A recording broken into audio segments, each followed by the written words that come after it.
Hello, everybody, and welcome to the Baka podcast.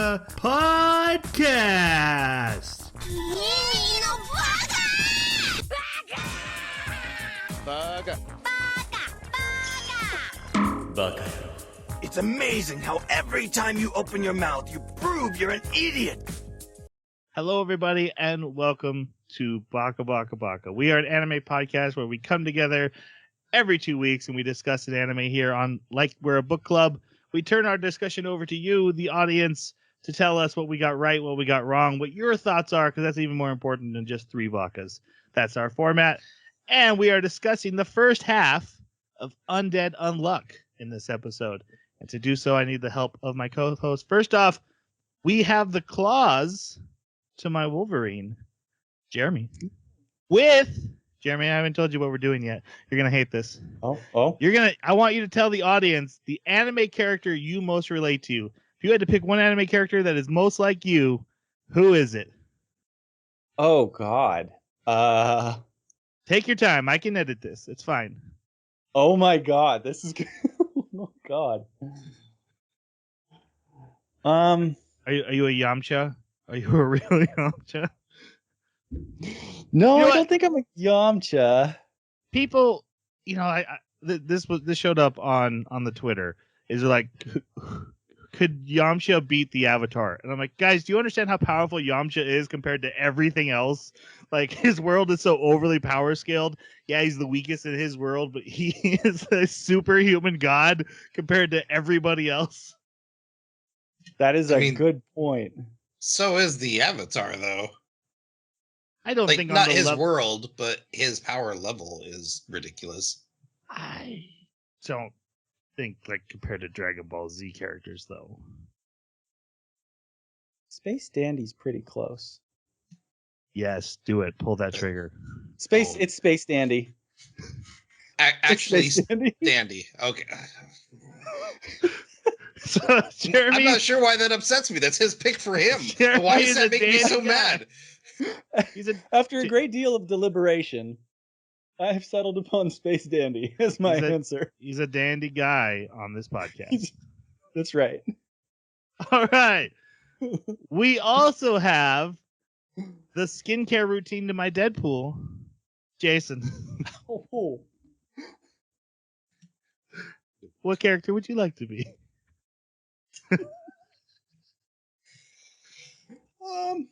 Let's see. Yeah, does cell work? No, I'm just kidding.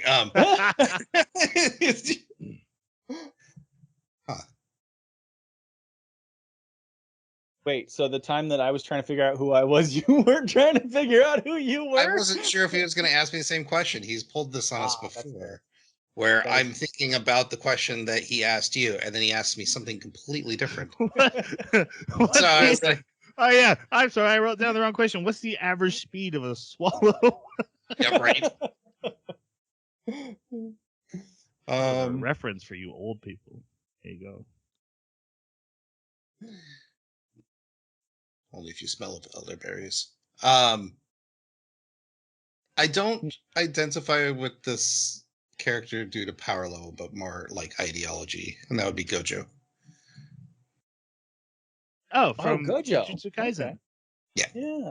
Okay. I like his ideals. I think power level definitely has to be kept out of it, right? in no way, what I'm about to pick, do I see like myself in that competent level. Mine is Vasha Stampede. I knew you were gonna pick. I knew it. Yep. Yeah. Yep. Always have. It's one of my favorite. The whole silliness, but then there's this.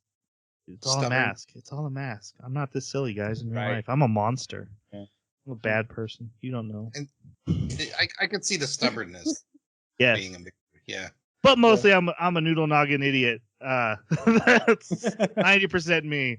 But like, there's a little serious core inside. Yeah. Yeah. All right. So that should help you understand our review preferences. Space Dandy's just gonna be nuts. Just bring the ecchi on. Okay. No one knows this, but that was a lot of editing for me. So I'm giving real life Troy a moment to breathe. Okay, moving on. We are going to discuss Undead Unluck. We're going to do our non-spoiler reviews first to give you an idea of what we thought, and if you haven't seen it yet, to give you a chance to see if we liked it. Jeremy, this is your pick. Why don't you start us off? What did you think? Again, this is just the first 12 episodes. Undead Unluck. Go. I really liked it. I thought it was entertaining. I thought it was, it had enough humor in it. It had a little smidgen of ecchi in it. It had enough mystery in it as you're like trying to figure out some of the how to win this fight, how to win that fight, which I mean, all shonen do that, but I liked the way it did it. The only complaints that I really have are probably, it does a lot of weird cutting between scenes where like it'll have something going on and then it'll just for a couple of seconds it'll give you a snapshot of something that was said, a completely different scene, and it's not always intuitive, it's not always graceful. So I'd say that's a little bit abrupt and a little jarring. And then it also does that thing that the shonen do a lot where it like summarizes things from the last episode or maybe even from just a little bit ago in the middle of some other important event or just, you know, to remind you that thing that happened a few minutes ago. And I don't know if it's just for filler or if they're trying to emphasize it, but I don't think that was necessary. Other than that, like, it's really good. It's very, very fun anime. All right, Jason, your thoughts. This is one of the best character development and character arc animes we've seen in quite some time, in my opinion. They do a fantastic job keeping you engaged. They do stakes correctly. They make you care about certain characters, even if they've got moral grayness or even a little bit of evil. And I love the conflict that happens with these behind the scenes organizations, and that just because there's a shadowy organization doesn't mean it's founded on evil. Even if some of the means to an end become evil. I find that fascinating. And this has a ton of moral thought exercises going not only on a world building level, but also on a really interpersonal character connection level. So just enamored with this anime. I found myself thoroughly entertained. Big smile on my face while watching this. I didn't expect to like it as much as I did. Yeah, it's fun. And probably my biggest takeaway. I don't think this is. I didn't come away thinking like this is a big brain scratcher or really deep, but I did come away like, man, that was a lot of fun. Every episode that was fun, and I'm ready for the next one. I was always excited to turn on the next episode. I don't find it innovative, and this isn't really a knock. I feel like it's a greatest hits of shonen work. Even especially through the first couple episodes, I was like, yep, check that box, checks that box. Here's a fight to show how the powers work. Here's the fight to show you the limits of those powers. And here's a fight where they challenge that limit.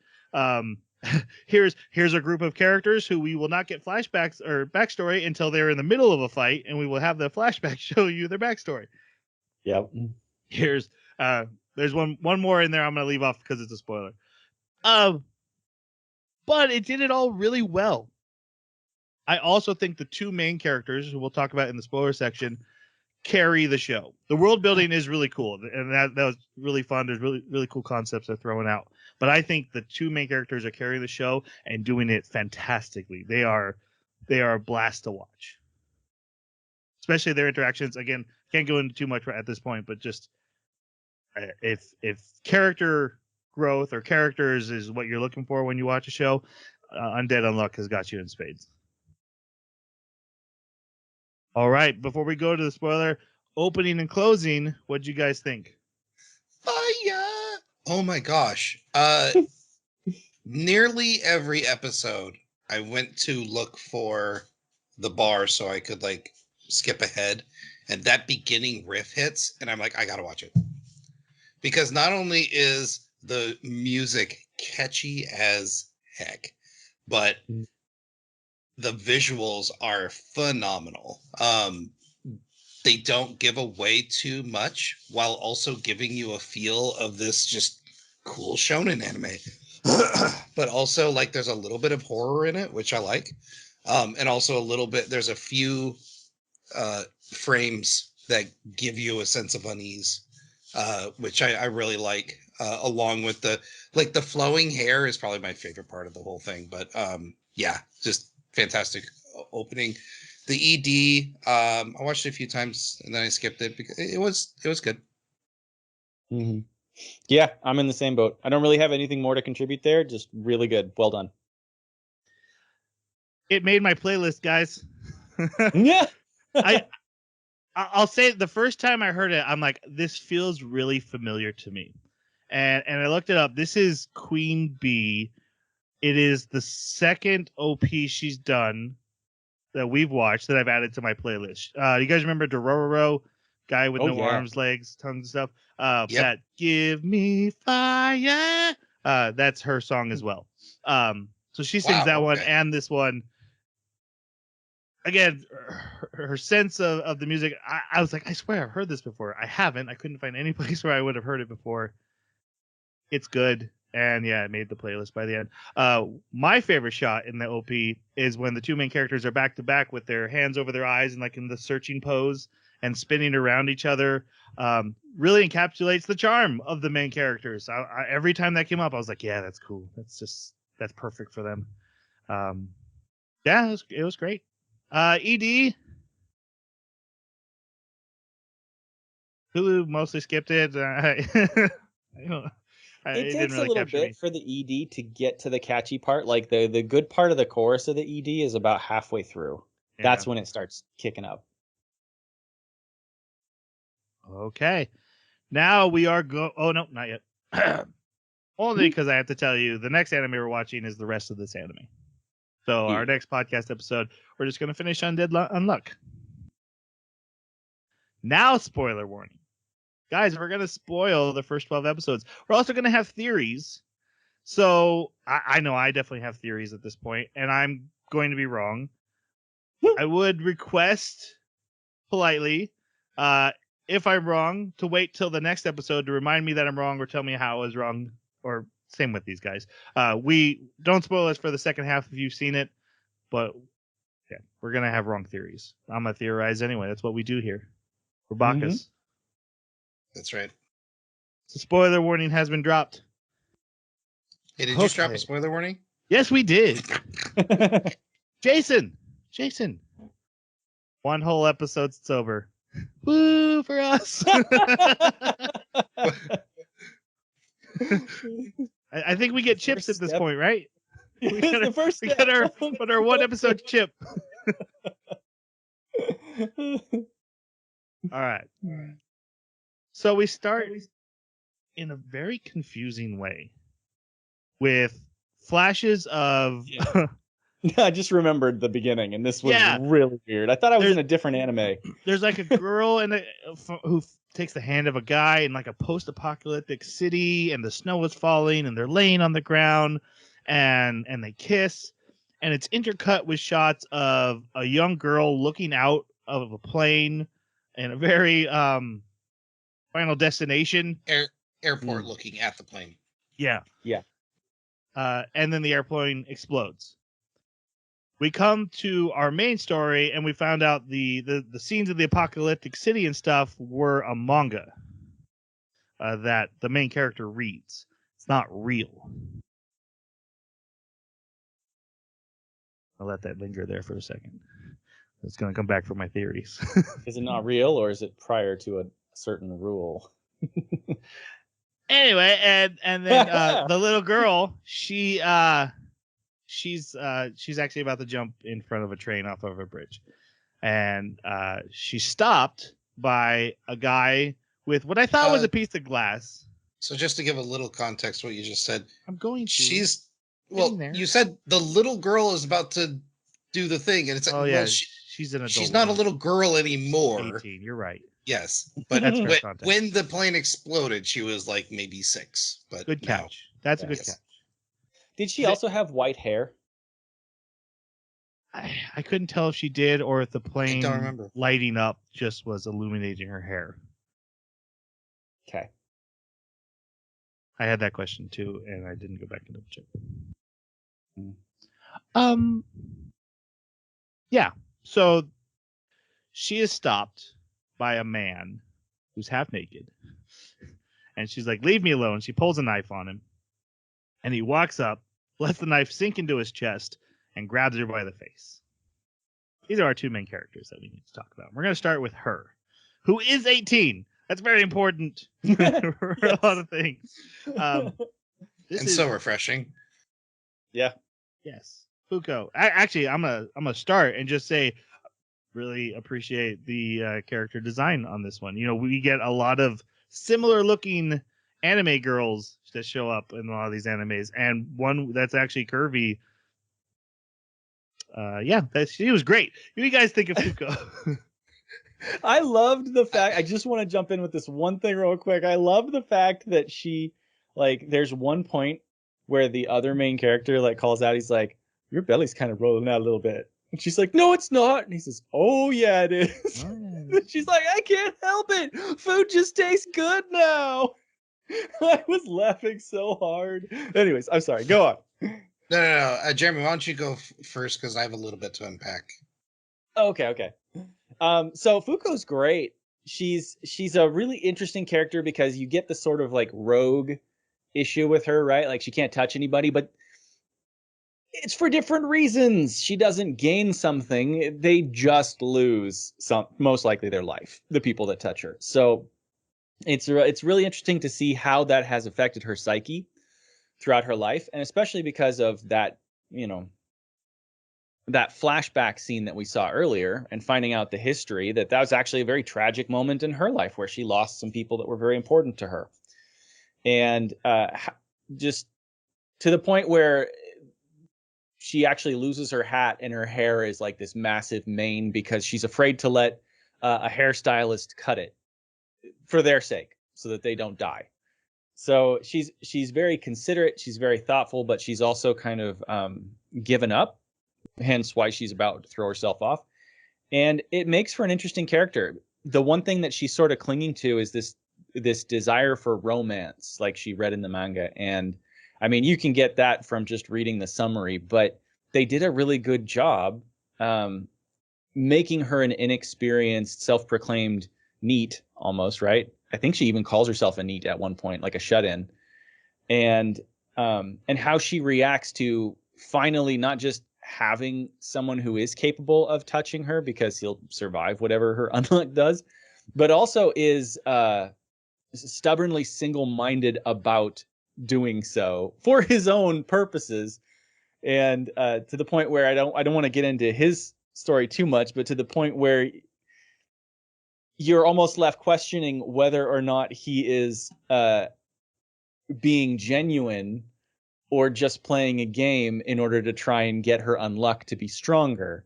And so seeing that from her perspective and knowing that that's always in her mind too, like, is this guy actually interested in me, or is he just trying to manipulate me in order to get my unluck? Which sounds weird, but it'll make sense once we get into this.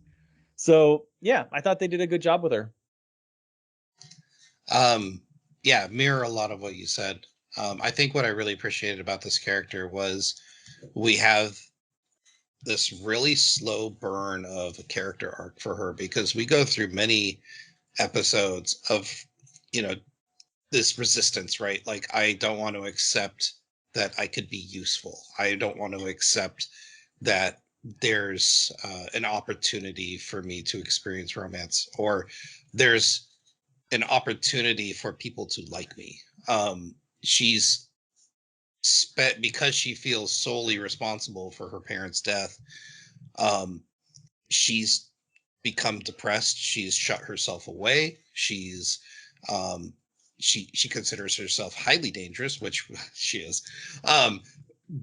But this has brought her to this mindset, and I really like that they kind of did her in a trope character a little bit. Like, she gets flustered easy. She is highly likable, and also sees the good in everything and everyone around her, whether it's there or not.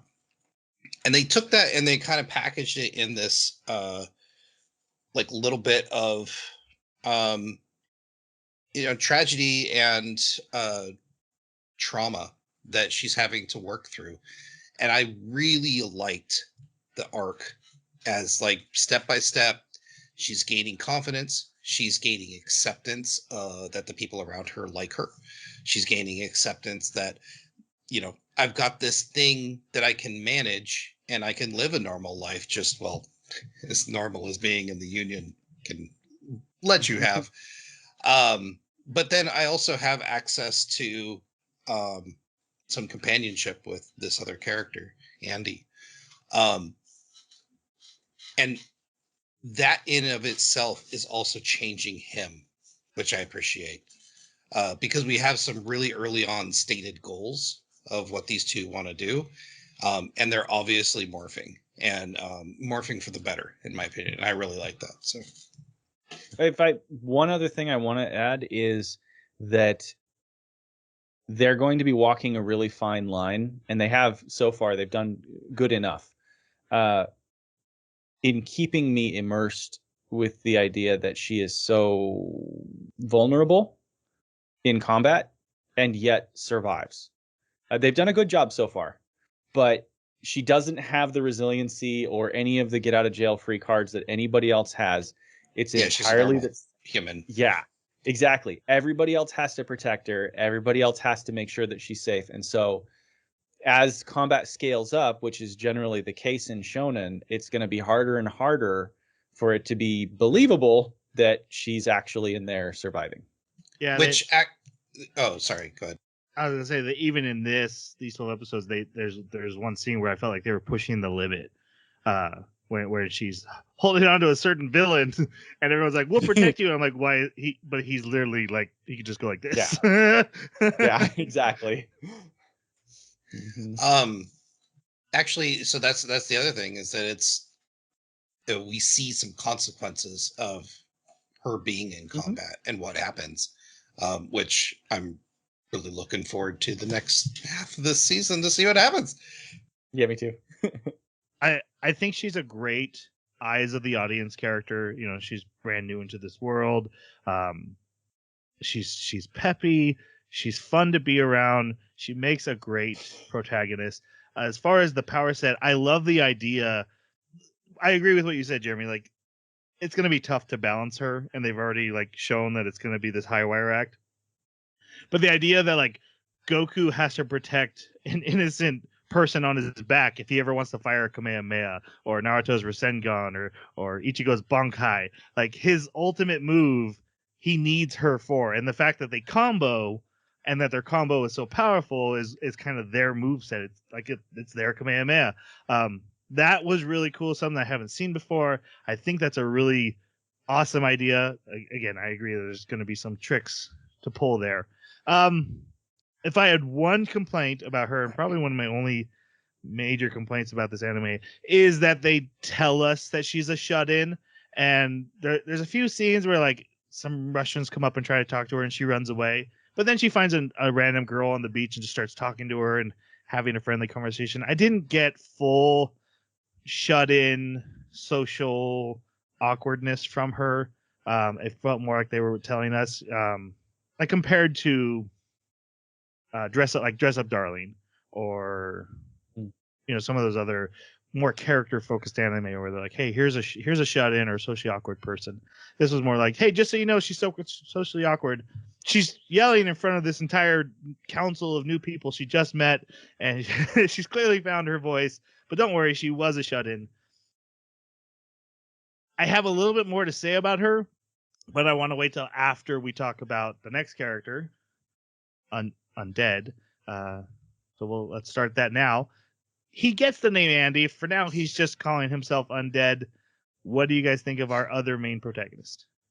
I thought I would find this guy insufferable. I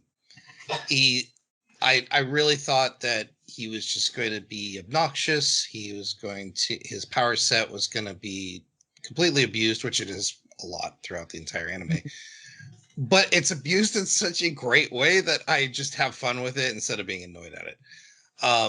But also the idea that we find out later that he's basically got split personality. That there is so much more underneath the surface as far as danger. And I really like that he's just kind of a ticking time bomb. Now, what I don't like is that if half his head gets blown away, he regenerates that half of the head with the card still in his head. That upsets me. That's a really good point. But like, that's the only criticism I have for this character. Because again, we've got this guy that, he's over 200 years old. He thinks he's found his ticket to eternal rest with Fuko. And throughout their journey, he's seeing the value in being around still. And I'm really liking that. And I think he's starting to change his mind. Yeah, I got that too at that last meeting where she's like, yeah, that's what you want, right? And he's just silent. So that is really cool. I think another thing that's interesting about him is his motivation, like why he wants to kill himself. Yeah, he's bored, but also he doesn't want to let the other side of him run amok. So I think that part is still going to be there, and that's going to be interesting because if he doesn't want to die, maybe hypothetically, is that desire to protect everybody and get rid of that other version of himself enough to have him become a martyr? Then, right? It suddenly becomes being a martyr because he's dying for a purpose. That's pretty cool. If that's the direction they go. I also found him to be kind of silly at first. I thought he was just going to be really goofy all the time. But he showed a more thoughtful side pretty quickly, like by the second or third episode.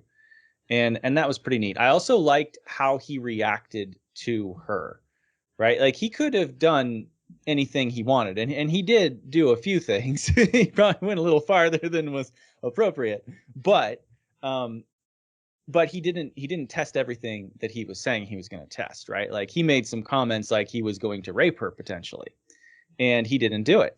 And of course, the anime does give you a scene where it's like she's thinking, how do I convince him not to?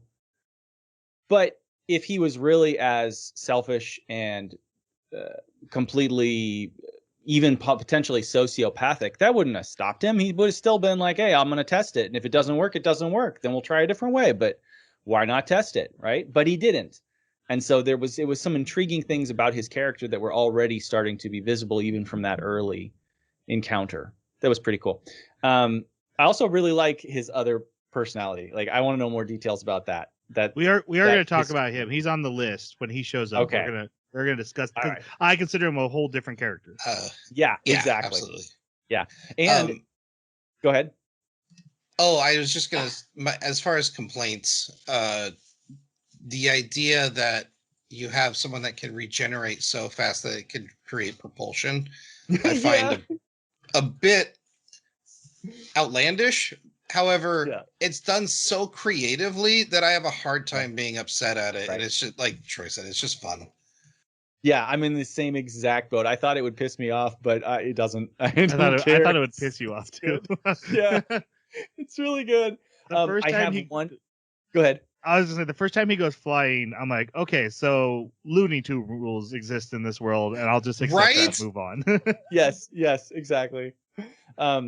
I was thinking about what you said about the card. I hadn't even thought about that, but he does have a tattoo that if his arm is obliterated, the tattoo comes back, and that would be... And his scars. So, yeah, and he has scars. So potentially something that he considers to be a part of himself, just like the other version of him has a different arrangement of scars. So, yeah. There's a lot of stuff I want to touch on with this guy. The only thing that we don't know about the card, I thought it was a piece of glass. The card in his head could be an artifact, which means it could have its own magical properties. We don't know yet. Because there are artifacts in this world that have magical properties. They just do, and they can't.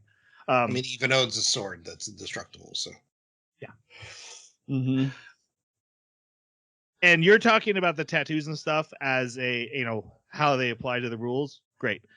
But I want to talk about character design and how just the fact that those exist, a guy who regenerates, has scars and tattoos, and how much that's already world building. Like as soon as I saw it, I'm like, oh, so those mean something.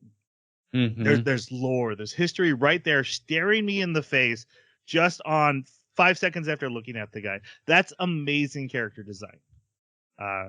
He's so cool. He's my favorite character by far. As much as I love Fuko, Andy takes the cake. I was telling Jeremy in pre-show, he's talked about like his favorite type of immortal. Even when we get to Freerin, I think that's going to appease to Jeremy.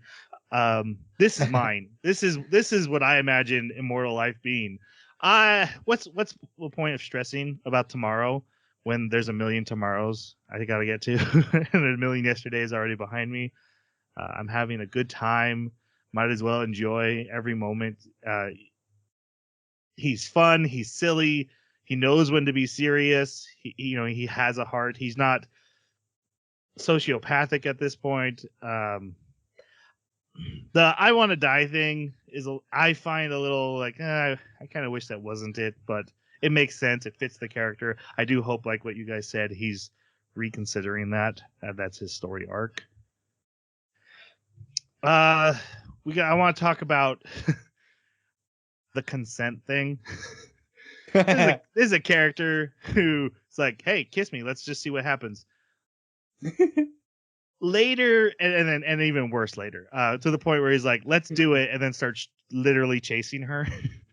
Yes. Later, they kind of address it because she gives consent, and he rejects it. He's like, don't you ever, out of pity, offer that again. Like, he cares about her consent.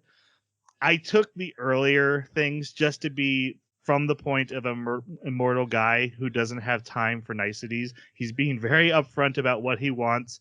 He doesn't really see the logic of saying no. But once she makes clear that no, he's like, okay, fine. What's your rule? You got to fall in love? Then that's what I'll do. And sticks to that again because she, okay, maybe I'll let you do it. He's like, no, you made your rule. I agreed to it. I want the full consent. We're gonna bang like rabbits someday, but I'm gonna earn it. It did bother me a bit. I think one of the things that was a bit didn't make it okay, but I think one of the things that helps me hand wave it a little bit is that when he was first like trying to get as much skin contact as possible, there wasn't anything etchy or sexual about it. It was pure science on his Right, and even his part. own nudity, like it's just like to him, all that's in the past. Like he's aged beyond that, right? Like it's just skin contact. What are you so stressed about? Mhm. What I saw the chasing her around as was just playfulness. Yeah. Essentially, he was just playing with her because he could have caught her anytime he wanted to. There Right. absolutely no way she could have gotten away from him. He could have had his way. He didn't. He wasn't going to, unless she had said yes anyways. That was just him playing around. I will say once we get past that part and it becomes again, I want you to fall in love with me to make this happen. His moves are fantastic. The guy's got charm for days. But it's funny. I found it really refreshing that he wasn't like constantly groping her out Yeah. of her control. Like,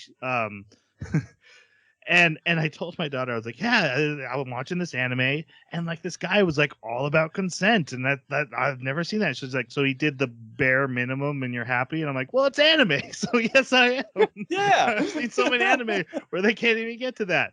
I'll take it. He's gonna pull out a document. I need you to sign here. The biggest thing I wanted to touch on, and this because Andy and Fuko is again that whole because her power is his Kamehameha, it's his Bankai. The fact that their romantic relationship is the power scaling for that attack, because she tells him how much I like you affects this. It seems to be it has to do with intimacy, how much he likes you, and time and amount of contact. Because that's why she'll like throw him under her shirt instead of just putting hands on him. The more intimate contact seems to, because even a kiss was more than him cutting her hair for 15 minutes. But it makes their romantic relationship not only part of the power scaling, but just a big focus. So many of these battle animators, like, yeah, there's a ship. Naruto loves Hinata. We'll get to it someday. Maybe we'll make a movie about it after the series is almost over. Don't worry about it. And this anime is like, no, this is a major deal. Their relationship and development of is a major part of the story. You're welcome, Troy. We're pandering directly to you. And I was very happy for it. It's a great ship. Their relationship is amazing. The when she kisses him out of Victor, and he's like, we'll get back to this later. She gets all blush and is like, oh, what does that mean? Oh my god, that's so cool. You don't even get kisses in like regular anime. For adults to have adult relationships, and I don't mean full like you know what I mean. It's just it was refreshing. We've said it before. They call out she's 18. They're having a real relationship. It's growing. It's developing. He's naked all the time. There's as much ecchi for boys and girls here. There's something for everybody. Yeah. I found I was very entertained and refreshed by what they're doing here. I 100% agree with that last sentiment. That it's so refreshing to see the adultness that is going on here. But also, Jeremy, I had to ask you, how do you feel about this power scaling off of her literal emotion?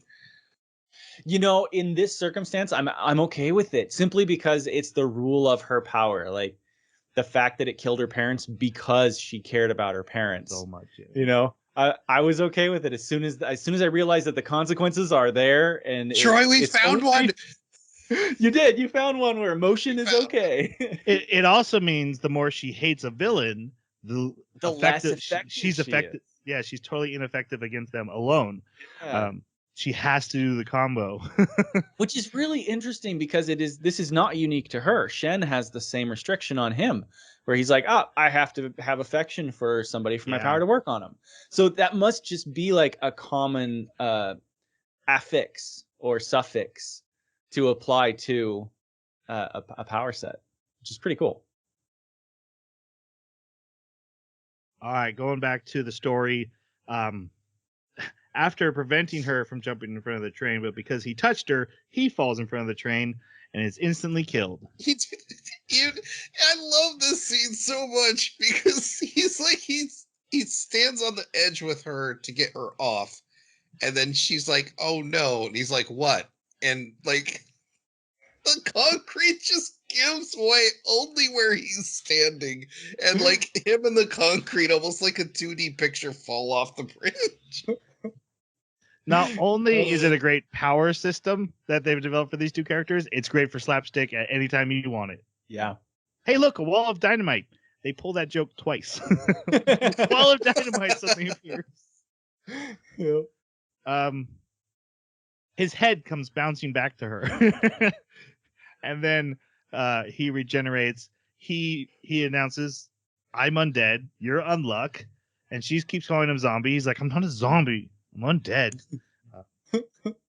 In this world, there are rules that are personified by living creatures and they're rules like gravity and the galaxy.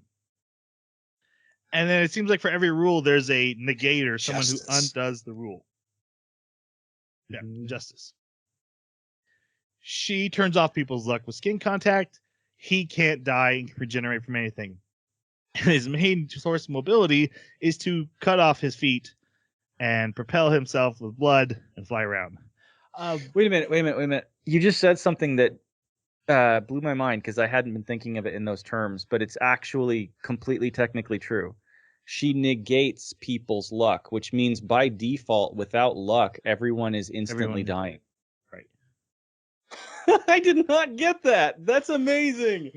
Wow, everyone is doomed in this world. Luck is the only thing keeping them alive from moment to moment. Well, I'm guessing they were fine without luck, but then once luck existed, it became, if you don't have me, you're going to die without me. I think you're absolutely right. Yep. That's cool. We have a ton to talk about the rules, but we're going to wait till we reach Armageddon, and then we'll really dig into the rules. Yeah. I do one more thing about Andy. Guys, the flap.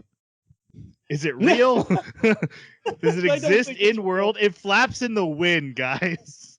Yeah, And there's another one under it. Yep. Yes. Well, so here's the reason. Does the concept of full nudity not exist in this world? And so Right, thus, is it a rule? is it a rule that he has to be covered there? That would be fascinating if that actually turned out to be a rule and not just a gag. Very meta. Or it ties into my theory later. Okay. Pop, pop, pop. God, my theory is going to be so wrong. He wants to test out her unluck. So he does some skin touching, and then a crate of bananas falls from a plane and crushes him. She falls from the building. He cuts off his feet, generates bone spikes, and jumps down after her and saves her.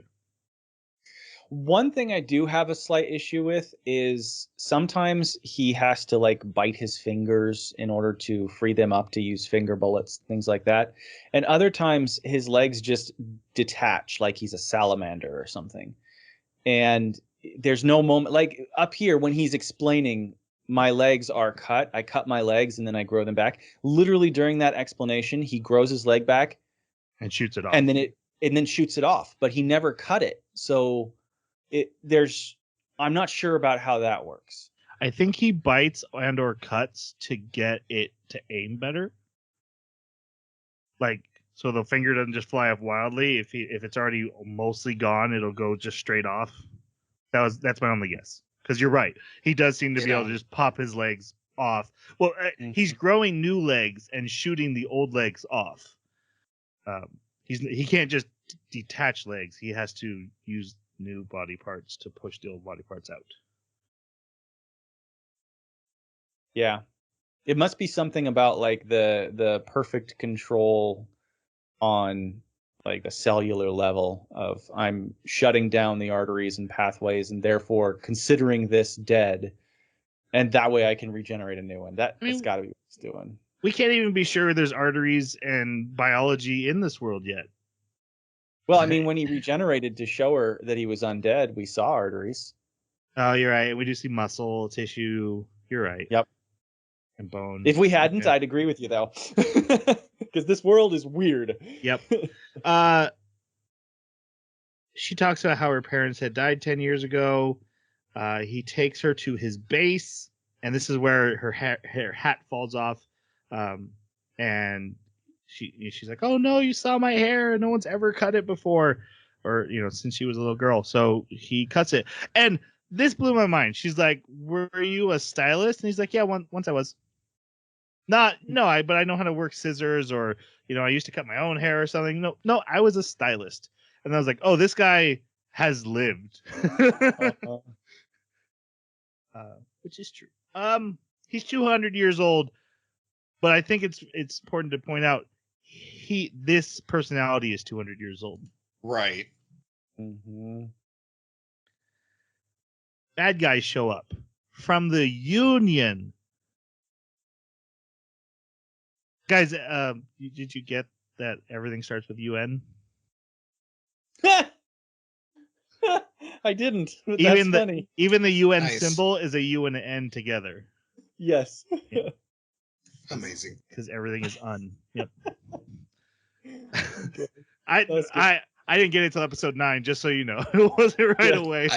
I didn't until this moment. So yeah, it's the Onion. Well, so like we meet that evil group at the end of the 12 episodes that they're fighting, and it was said un and then blanketed. So I was like, what words? Maybe they're the Uniters. Maybe they're because they're going to be in some word that begins with un. Yeah. Yeah, bad guys show up. They're there to capture him and study her. They capture his head, but because he had been cutting her hair, and it turns out the longer you touch, there's kind of like a rebound effect to how long before the unlock hits. The poor guy holding his head in a capsule, gets hit by lightning. So he's able to break free. This is the only part this is probably one of the only flaws in the story. He pulls the card out and he goes berserk on them to beat them, and it's not an issue. Now I get you're following the shonen rules to let me know. Hey, there's a berserker. That, by the way, that's the other checkbox. Berserker. every shonen anime character has to have a berserk mode. But there's no sign of like it's hard for him to put it back in. He's just like, yeah, this gives me 100 extra years of combat knowledge. And he beats them all up really easily. She gets abducted by the main bad guy. He's forced to cut off his head, but when he does, she's able to jump free and she kisses him and throws the head at the bad guy. And then she runs out of the building as a meteor comes down from space and destroys everything. And then, Andy comes out, fully regenerated, always naked, and goes, wow, the kiss did that. Let's beep. Yeah. And that's when he starts chasing her. And she also names him Andy at this point. This is when he gets his name.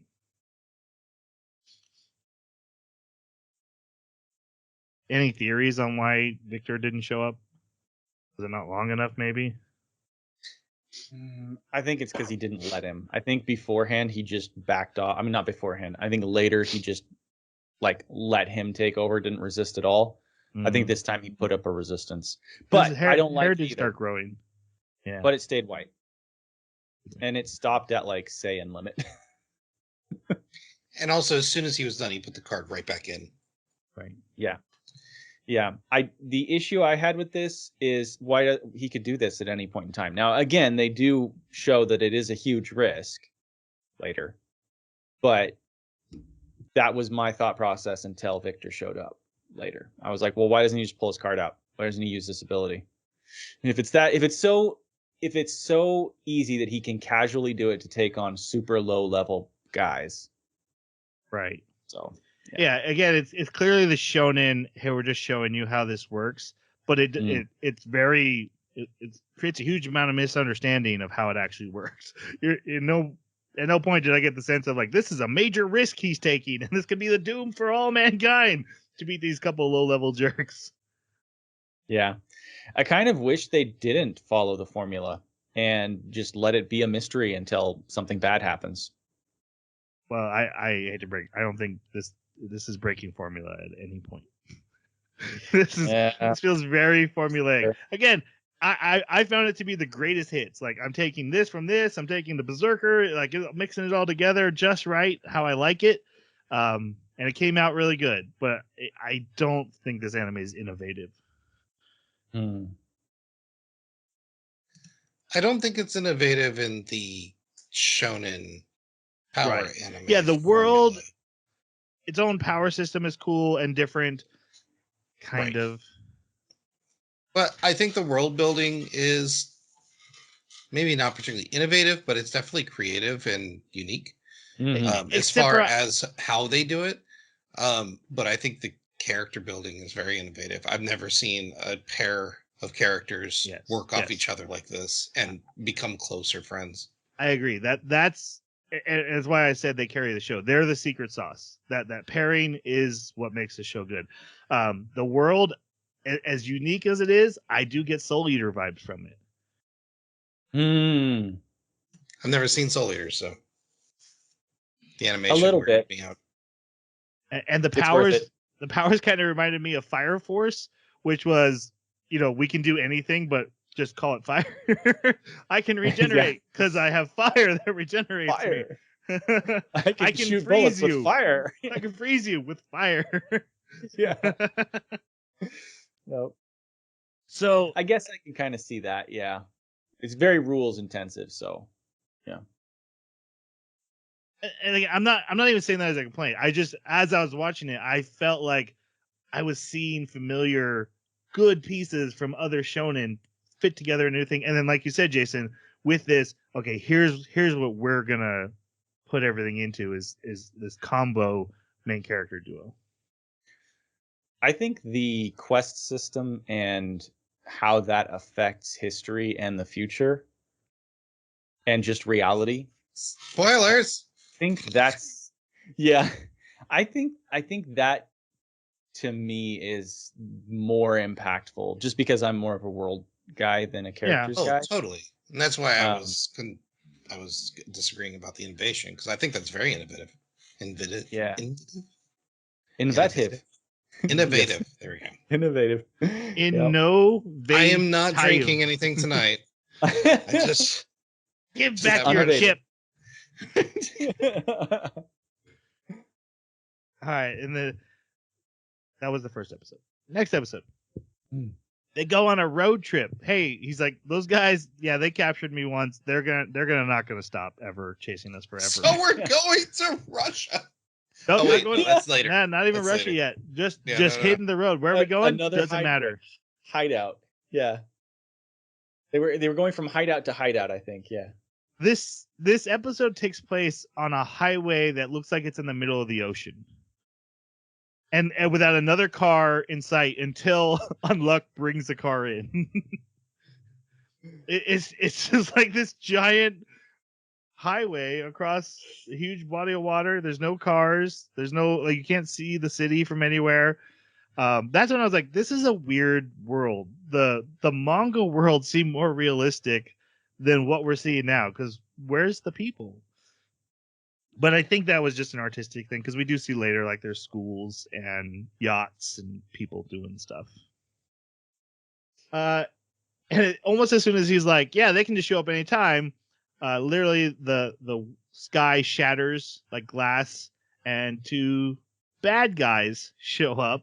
One in like this big robot armor suit, and the other is this Chinese guy who just is very polite and very smiley and a total brat. Yeah. His name is Shen, and we need to talk about him. What do you guys think of Shen? It's interesting that so I'll get this out of the way first. So I really like this character. I think he adds a lot to the almost trio that they have while going out fighting, but also his power set's interesting, and I like his banter as he's fighting. But also we get some scenes where he's got some real heart. Like, he really cares for people. I think that's a theme that kind of goes forward with a lot of the characters in this anime, is that normal people, the people that don't know about the Union or like these special people, these characters really care for humanity as a whole. So, or at least care for the continued existence of humans across the board. But what I was about to say about him is, I found it interesting that he's number 2, because Mhm. I don't, from what I've seen of his performance so far, I don't see how he warrants it compared to some of the others on the round table. Mm-hmm. Yeah, and that's one of the reasons why I like him. I mean, I like him number one because he's a brat, and those characters always steal my heart. I love it. But beyond that, also, what is his motivation? I mean, we learn what it is a little bit later. It's the simplest, silliest motivation you'll have in any shonen show ever, which is, I want to be the best, the very best. And he wants That it ever with was. that ever was. Catch them all. He wants it with such intensity that, like, it overrides the power of another rule, basically, or follows its own internal rules for its power. But, like, it's just super intense. I gotta say, they're really making that point. But he still has this sort of sense of mystery, at least for several episodes, where I kind of wondered whether he was really a good guy or whether he was a very gray moral guy, where, yeah, he's good according to his rules, right? Because and when we're first introduced to him, he's like, oh yeah, that's fine. You killed Void. You guys will get a seat. Just show up and kill the other person here. And I'm like, okay, so you don't care about your allies. But then later, like you said, Jason, we see him being very, very sweet, very cordial with a human companion of his, this May, who I don't really know their relationship, but he cares for her. He has affection for her. I'm not sure what kind of affection, like what their relationship is, but it's there. Something's there. And then we also see him with the children later. But that's where I saw him with the kids, and I saw him pick up the gun, and it showed him smiling, and I was like, okay, is he gonna kill the kids? Like, what is he doing? I didn't know. I couldn't get a beat on him, and I loved that. I thought it was really cool. It's a great feeling when you're watching a character, and you start having competing theories in your mind of what they might do next. That I just love that every time that happens. And it happened with him a few times later when they were sending the kids off. He's like, yeah, no, we don't need to go with the kids. You kids, you go forward. May's got everything prepared. It's fine. You just head out there. I'm like, is May gonna kill the kids? I'm like, I know they clean up to make sure that nobody finds out about their existence. These children are a potential, expose on them. They can't just let these children go. That's right. And so things like that really made me intrigued by the character. And then also just the way he handled losing in a particular fight where he lost so badly that his limbs are just destroyed. I had a bit of admiration for his good-natured loss. It was really, really well done. So I like this guy a lot. He is, but I feel like his role is usually given to like a grizzled older guy. So it was kind of fun seeing this.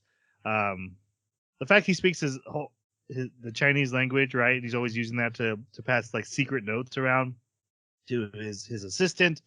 There's also a scene later where they're on their second mission and he didn't get to go, and they make a phone call back to base, and he's behind the boss being like, I want to go. Let me. Why don't I get to help? And the whole scene, like, she's having this real serious conversation with Andy, and he's just in the background throwing a fit that he didn't get to participate. So yeah, he's super playful and a brat, and he's definitely a crowd pleaser. So great character.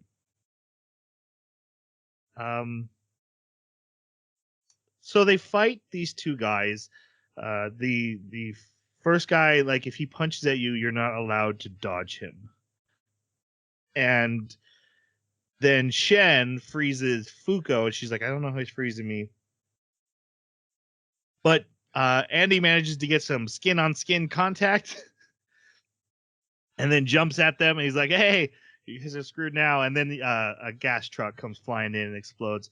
Then they go flying over to this building, and then wall of dynamite building comes down.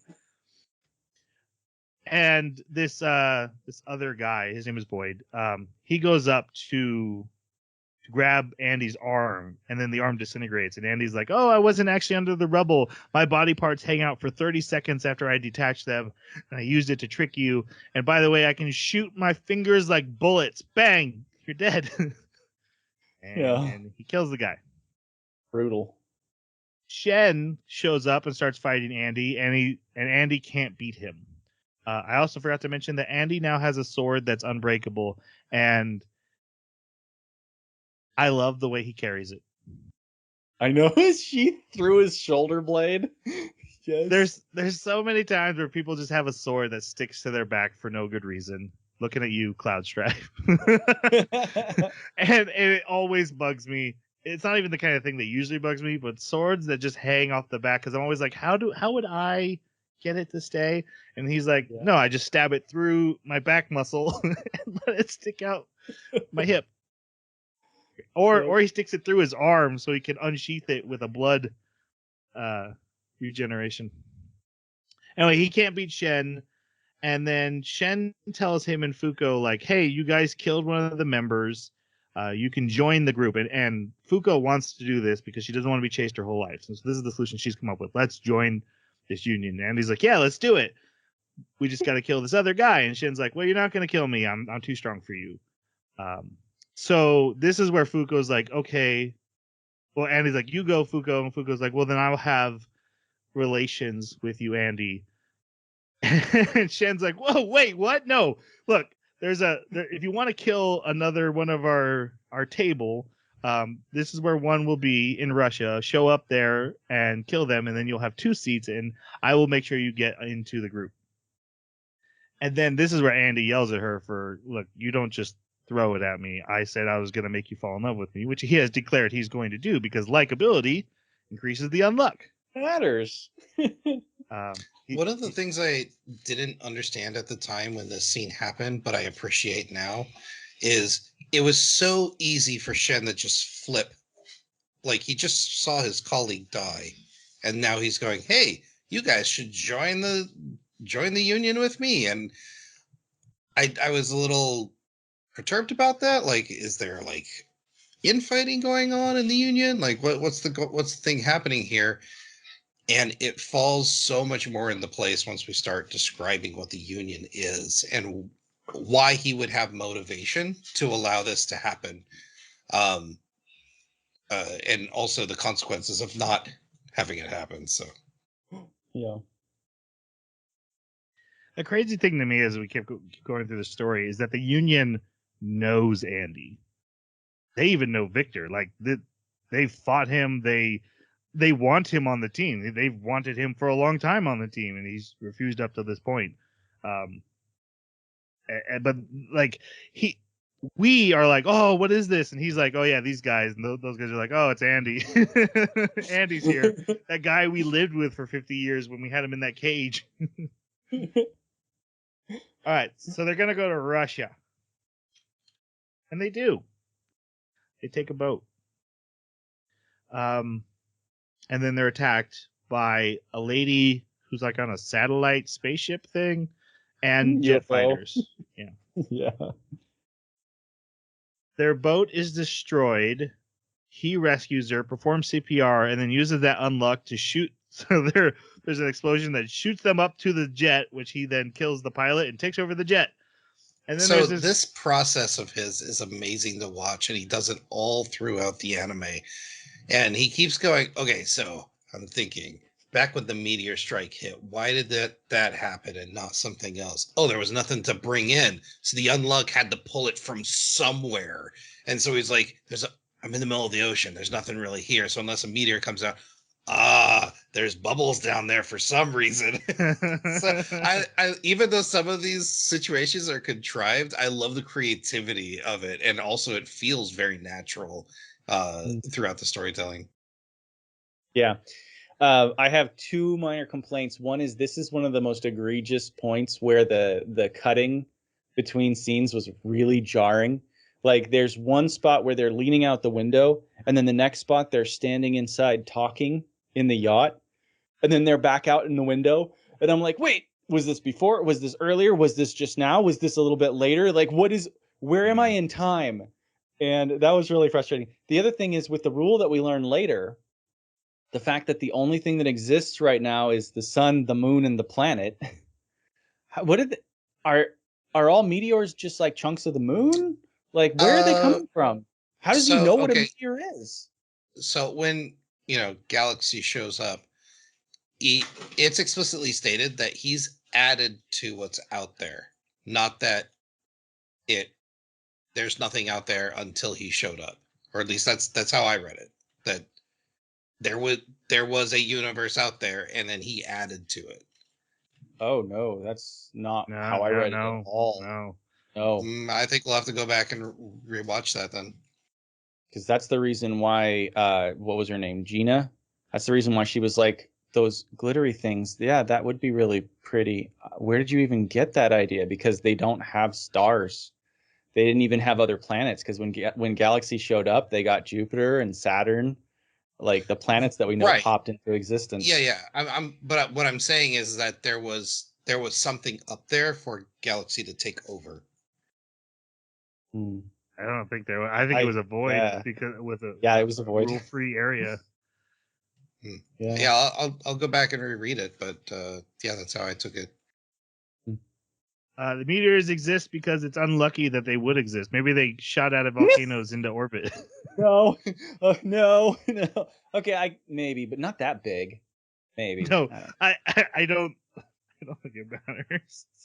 Well, I mean, it does. If we're gonna have a story that's based on rules, and it technically, like, everything works really well, but this doesn't seem to work. There's a few things that don't work super well, just so you know. Okay. I love this scene. So their jet is crashing, and the ejection seat doesn't work. He's like, "Don't worry about it." He picks her up and jumps out of the jet.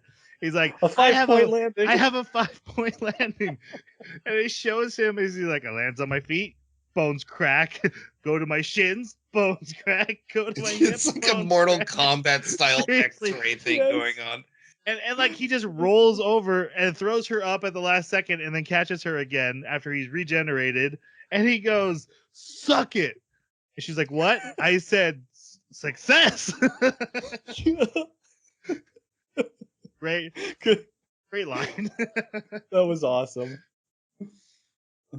So they're there because they know this other negator is going to show up here from the Union, and he's like, "I'm gonna go meet my war buddies. You just hang out on the beach, do beach stuff.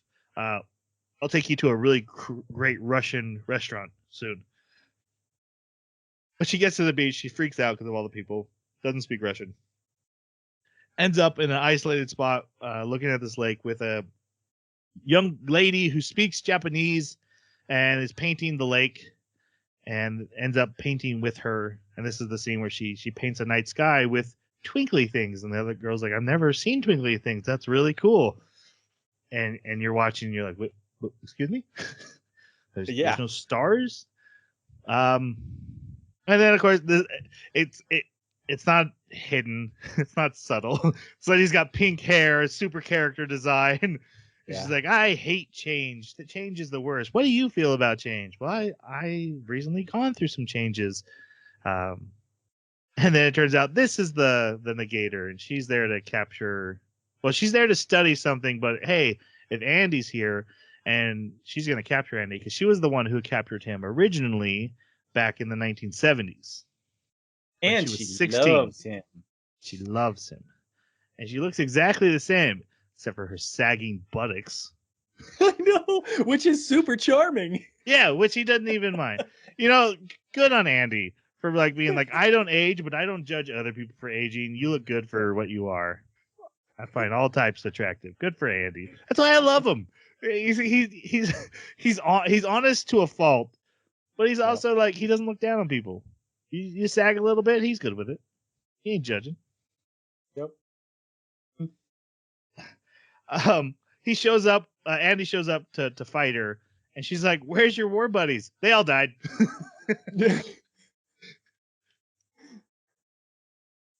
So this is Gina. They have this big battle with her, and her ability is to unmove air, basically make air solid, which she turns into giant hands and a protective bubble around her. She lifts up the lake, or a section of the lake, and he figures out how it works by spraying blood everywhere so he can see the hands. I don't know why she didn't just unmake them and then remake them so the hands would be invisible again. But the visual is amazing of these giant flying blood hands coming at him as he's rocketing, cutting off his legs with the sword, rocketing around the lake. Elfin lid. Yeah. Elfin lid all the way. Loved it. Beautiful, beautiful visual fight. The way they beat her is by Fuko touching him, and then they use the sword because she has protective bubble. They figure out the ground has to be a hole, so they flip the bubble sideways and throw the head inside the bubble. Right when the Unluck, which is her spaceship, accidentally fires its giant laser, blasting them both. We've kind of seen signs of it, but she's actually like, she's a 60-year-old woman caked in so much makeup that she looks 16, and now it's all flaking off. She's aging up. Said something about anti-aging, so I don't know if that's just the makeup or if there's like some technology she's using that's keeping her young looking along with the makeup. I thought someone said anti-aging, and Andy went, "Nah, that's just makeup." Oh, okay. Yeah.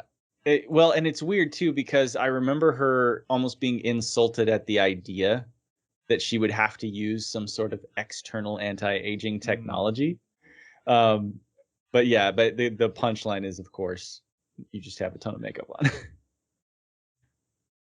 There's this poignant scene where she's dying and like, don't look at me, you guys leave, because the makeup is wearing off. And then he's like, hey, you're still gorgeous, and literally kisses her as she dies. There's a little bit of a disconnect in how they're trying to present these emotions to, we just brutally murder this person so that we can go take their job. Yeah. And then the next episode they try to justify it with like, yeah, she had a death wish, so it was cool. And I'm like, oh, that's the third person with a death wish. And can we quit throwing that around so much? That's a lot. Yeah. And even, I know we talked about Chen and stuff and how it was explained, but even him just being like, oh, cool, 2 of my coworkers are dead. Now I get 2 more interesting ones. It feels like there's a disconnect between what's happening and how the anime is presenting it to me. Okay, so yeah, they go to a Russian restaurant where Rika cries, and then he's like, "Hey, don't worry, she wanted to die. It's all good." Fuko. Yeah, Fuko's crying. Sorry, Fuko's crying. Too much Then, Final Fantasy 7. Actually, that'd be 10, wouldn't it? I don't even know what I said. Did I say Yuna? Rika. I said Rika? You said Rika. All right, here's my chip back. Yeah. Look, we got about to get to a very big scene, a very big discussion, guys. A giant lizard comes out of the shattered sky and grabs them and takes them to the union table where we meet all 8 other major characters of the scene. There's number 1, Juez. Number 2, Shen. 3 is Billy. He has guns and he seems to be blind because he's always like, what's happening? There's like fire right next to him. Why is it hot? So I think he's a blind gunman. I did not pick up that he was blind. That's very interesting. Billy the Kid? Yeah. Yes. But Tatiana like Juez was making Tatiana put a flamethrower to Billy. And he goes, is it hot in here? What's going on? Like, he had no idea there's a flamethrower right next to him. I thought he was just being obnoxious. Like, he might be, but he's wearing the sunglasses indoors, which is usually a sign of I'm blind. That's a good point. All right, then there's... I seriously have been wondering why in the world he's number 3. Just from what I've seen so far demonstrated by him, I don't know why he's number 3. There's Phil. He's a little kid with green hair with prosthetic limbs. There's Tatiana, who's a giant eyeball robot, but we're told later it's a little girl inside there. I thought it was Titania. Maybe. It's spelled Tatiana. Tatiana. I think it probably could be read either way then. I was under the impression it was Tatiana. Okay, then there's Ishin, who's in a giant samurai armor. There's Top, who looks like the one captain from Bleach with the white hair. He's a kid who can run real fast. And then there's Nico, who's got purple hair and is the scientist of the group. And then the rest of our characters. I do want to talk about Juez, though. The leader of the pack. Helmet Lady. Any thoughts on her? We don't get a ton of time with her. But I like her motivations, or at least the scene with her with Fuko. Because she has a very defined goal. And those means to that goal don't seem to matter much to her, which I find morally gray and interesting, especially the way she's going about executing it. Her power set, however, is fascinating because it's injustice. So does that mean it's lack of justice? Whatever you consider to be justice, you'll do the opposite. Yeah, that's what I think, yeah. And she can force anyone within a huge range of her to do said injustice? which is probably why she keeps her eyes, hidden so that she doesn't accidentally trigger it. Yeah. And why she's probably the most powerful of the group. So there's a lot going on with that helmet though, because it's eyes covered, eyes exposed, and sometimes she just takes it off. Like 3 different versions. It's just a lot. Almost getting a lot of screen time. That's her transformations.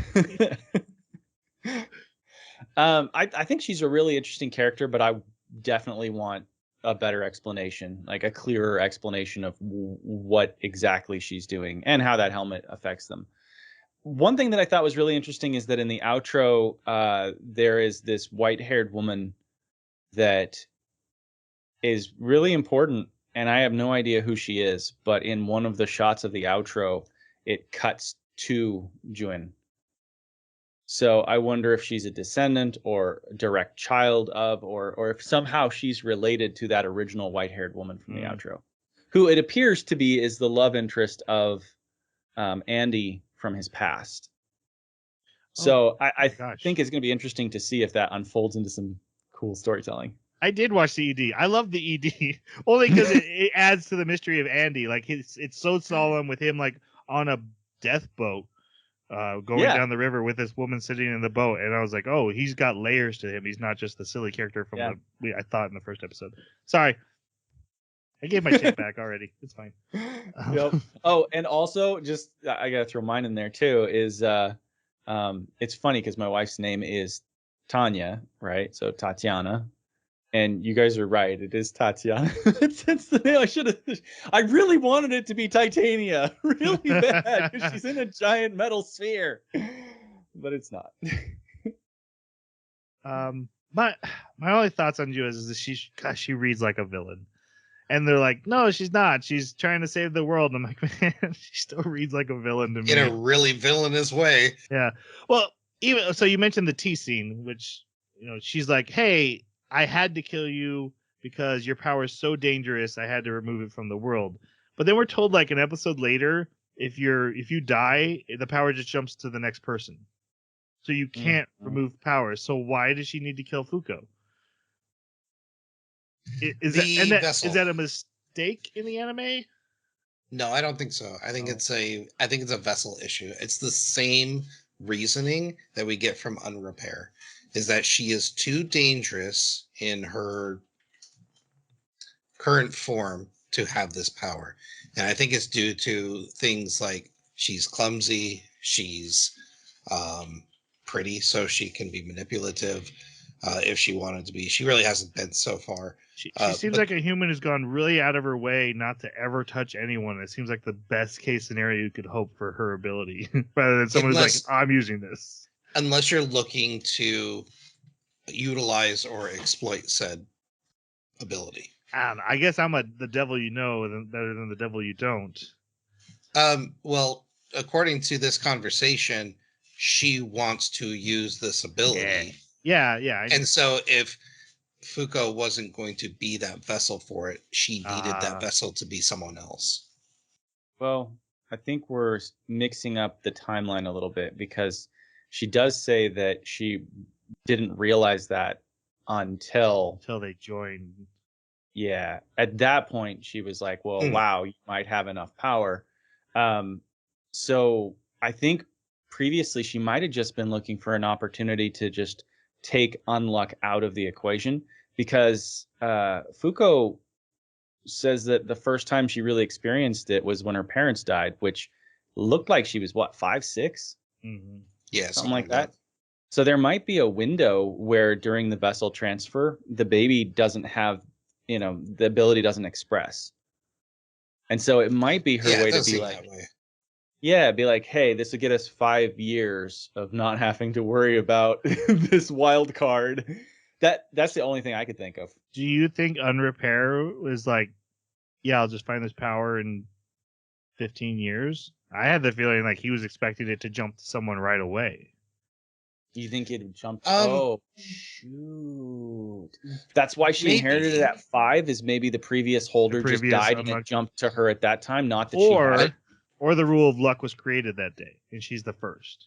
Yeah, one of the two. However, I think in that particular scenario with Unrepair, I don't think he was hunting a specific ability. I think he just got word that there was a UMA there. Right, but Yeah. he was. When we get there, we'll discuss it. But I feel like he called out, "I could use this, but I can't use this with you.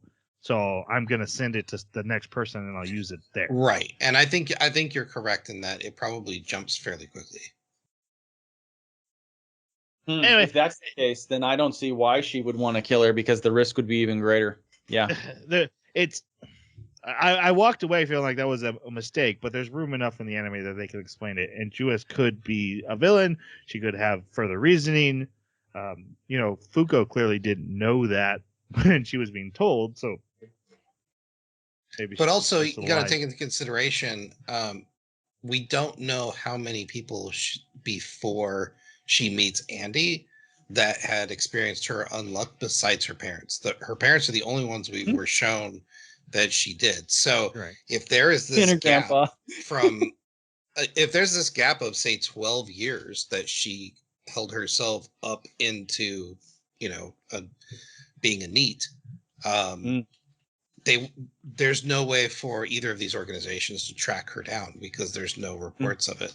Unless Apocalypse pointed her out, but if no quest came up, then they'd never know. I'm not worried about why they hadn't at this point. I'm just wondering why they wanted her dead right then, right there. If Unluck would then just transfer to the next person. Yeah, I think it was just probably a judgment call at the time because not only were all the seats filled, but there's another dangerous individual. The anime definitely has room to get into it more. Okay.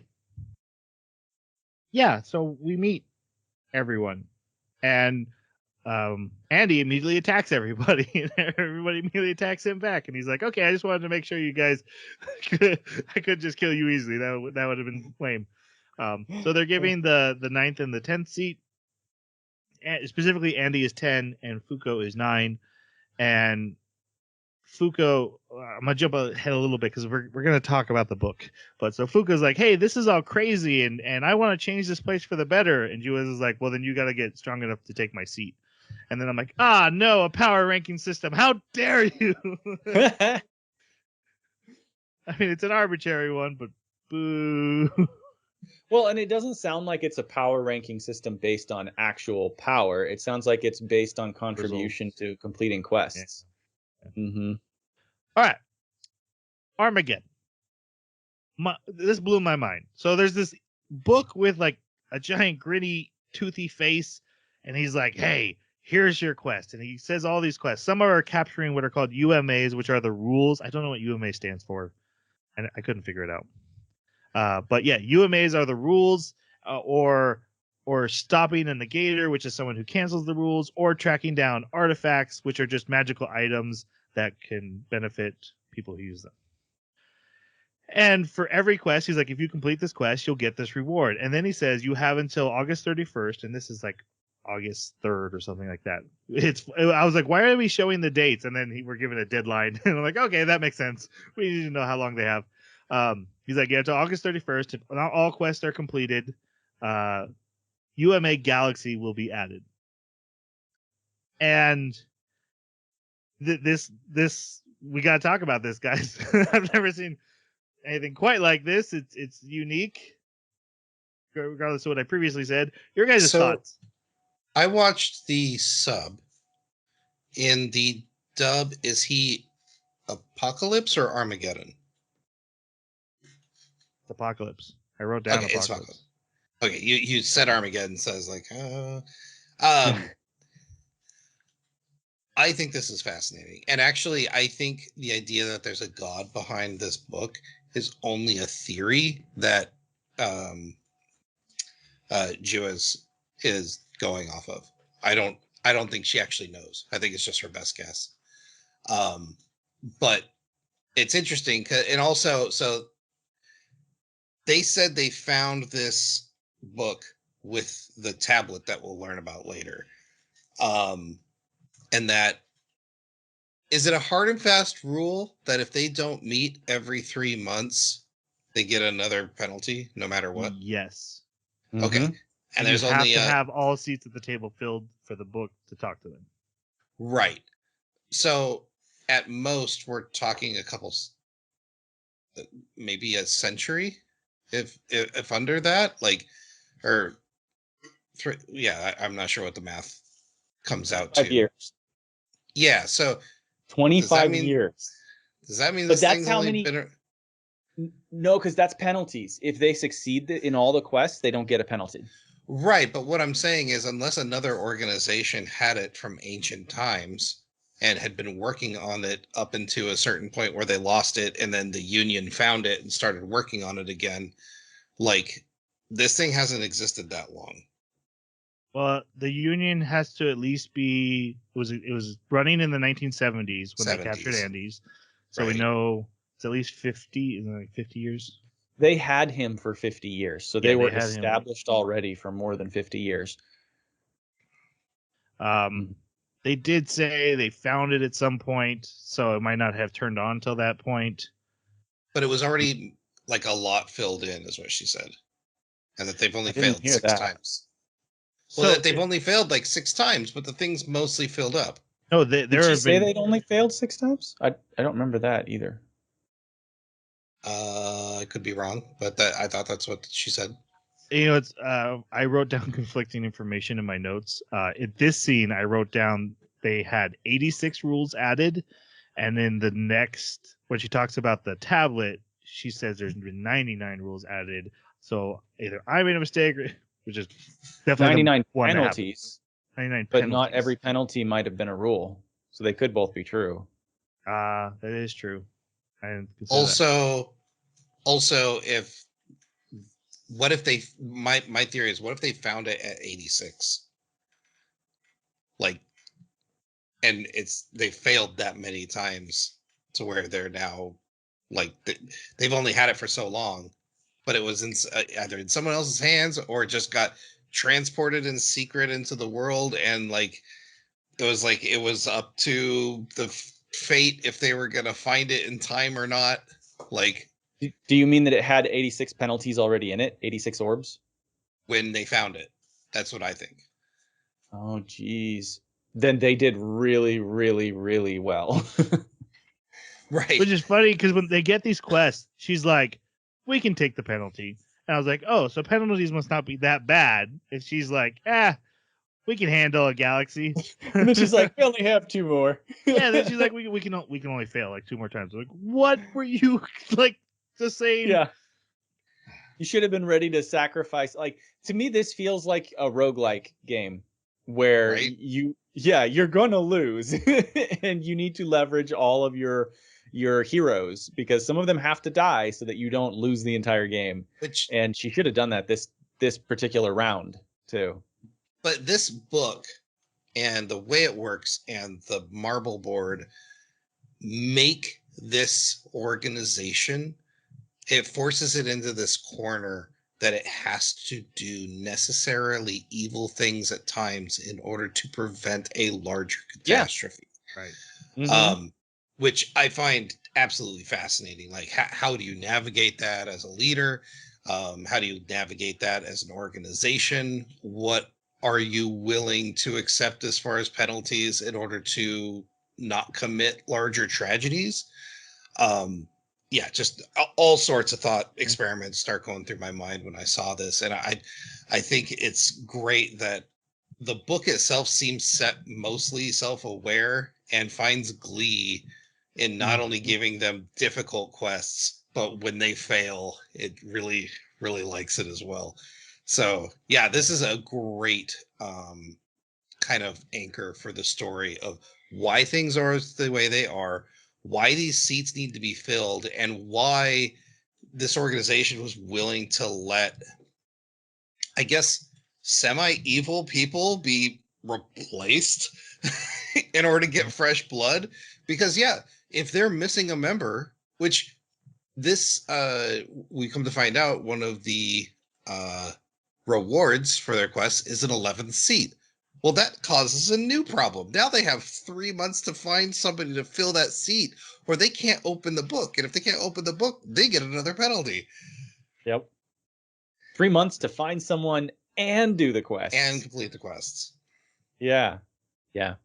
No, I love this. I love this system. I love what it does because we don't know the rules that have been added. We only know Galaxy. And then we're left to guess at all the other rules. Like, was war a rule?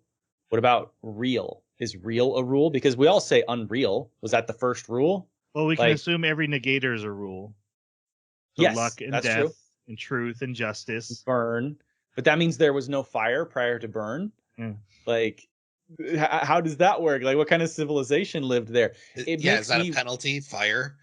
Like Yeah, exactly.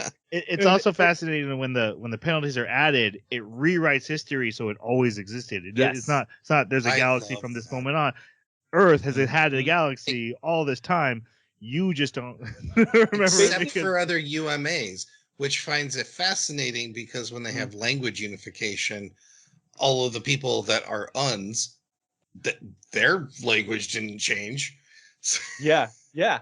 Which is really interesting because it means that other penalties that were world affecting like that, you can look at the age of the negators that we're introduced to, like this teenager, and you can go, okay, so nothing else has happened in his life that was this jarring.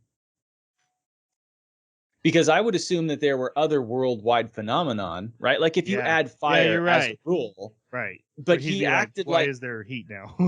that's right, exactly.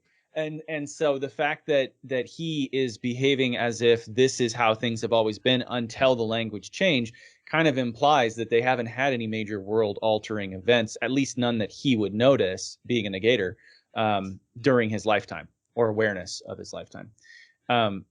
But one thing that kept occurring to me is I wonder how many loops that this is, right?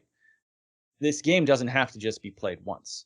And some of the players don't necessarily have to disappear. I kind of wonder if Undead isn't from this loop.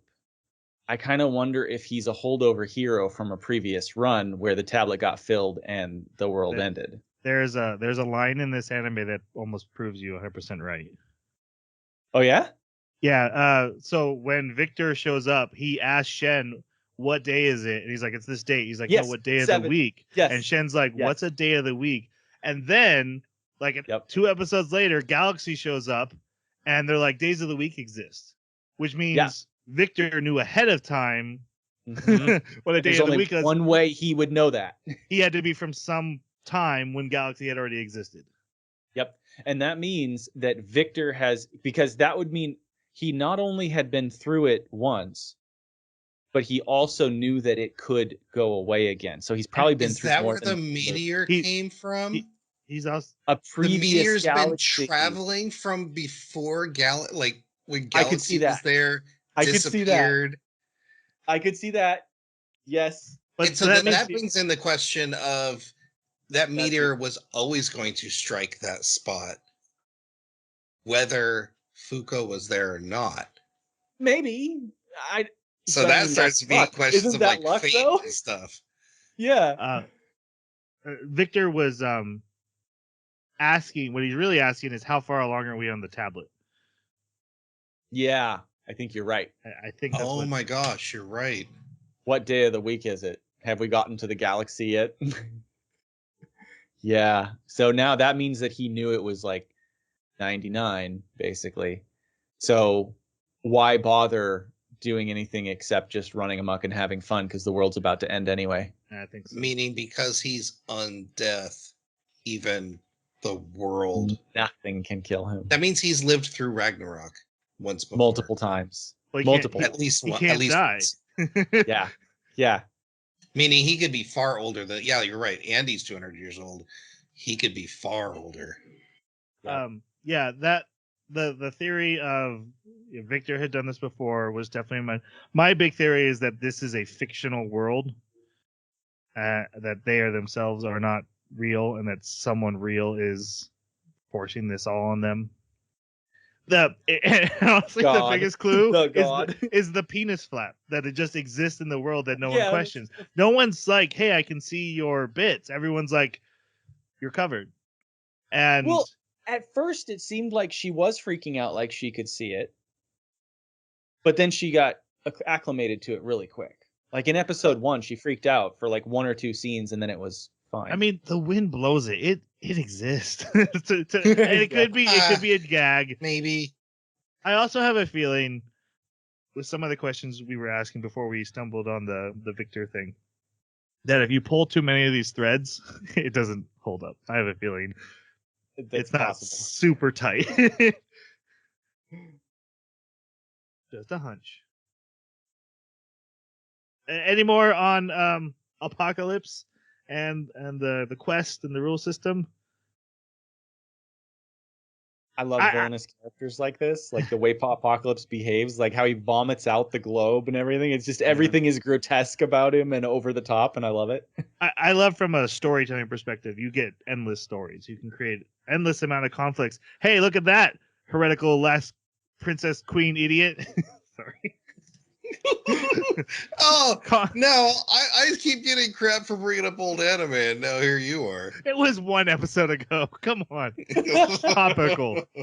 Look, my biggest complaint was they were avoiding conflict. This created a conflict-generating machine, so it could make as much conflict as it wanted, and it uses it to great effect.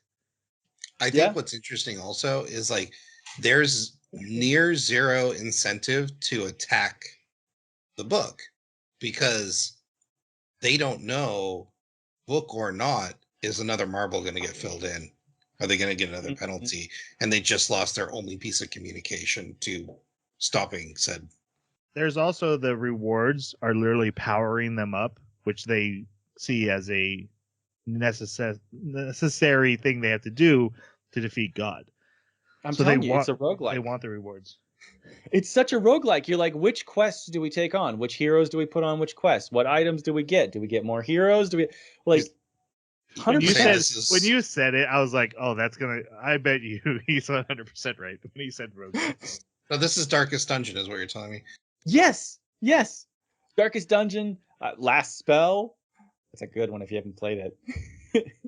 You remember first episode, My Hero Academia, Jeremy called out, like, this society is not as good as it seems. Yeah. And then, like, 5 seasons later, they're like, the society is crumbling because it was all fake and built on sticks. All a ruse. I got lucky. He sees things, guys. Costumes. Speaking of things that are convenient, they get their uniforms. Neckties translate language.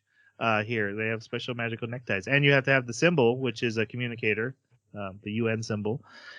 And poor Andy, he doesn't like clothes. They're just gonna fall off anyway. Guys, one of the rules has escaped. The rules of clothing. Like and they have a great conflict, and it lands on Andy and has to grant his wish of what he wants for clothes. And so now there's a new character named Clothes who just lives on Andy. Clotesy? Clotesy, yeah. Plus the fact that I did like this. I liked how he basically ruined the rule. You can't make him happy because he really doesn't want to wear clothes. Right.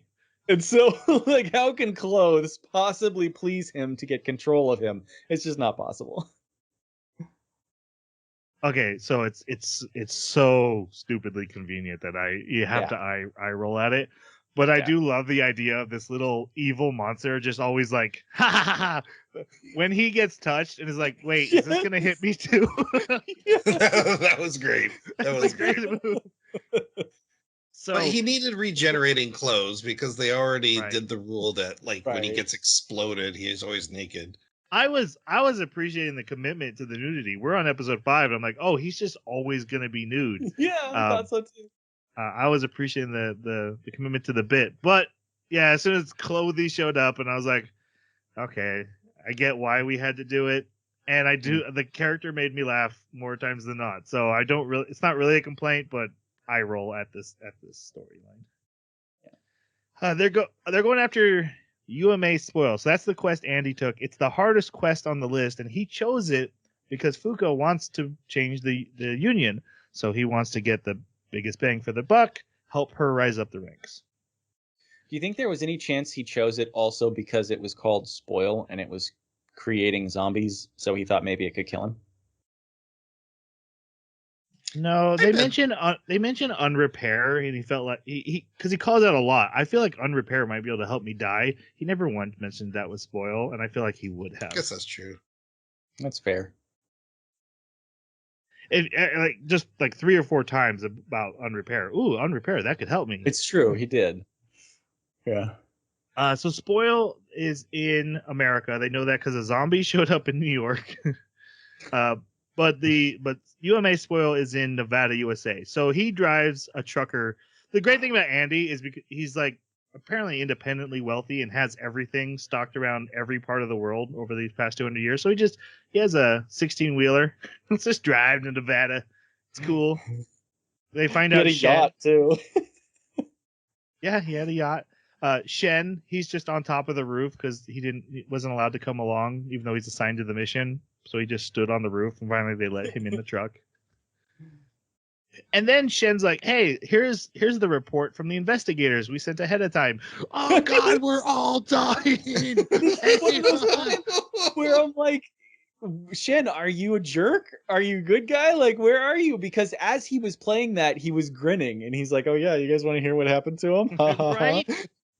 Like, you're so bad. What are you doing? Exactly. Also, like, there's some fundamental questions that I have that I had to hand wave away. Like, who's funding this thing? Like the union? Are governments involved? Like, somebody's gonna know that this organization exists.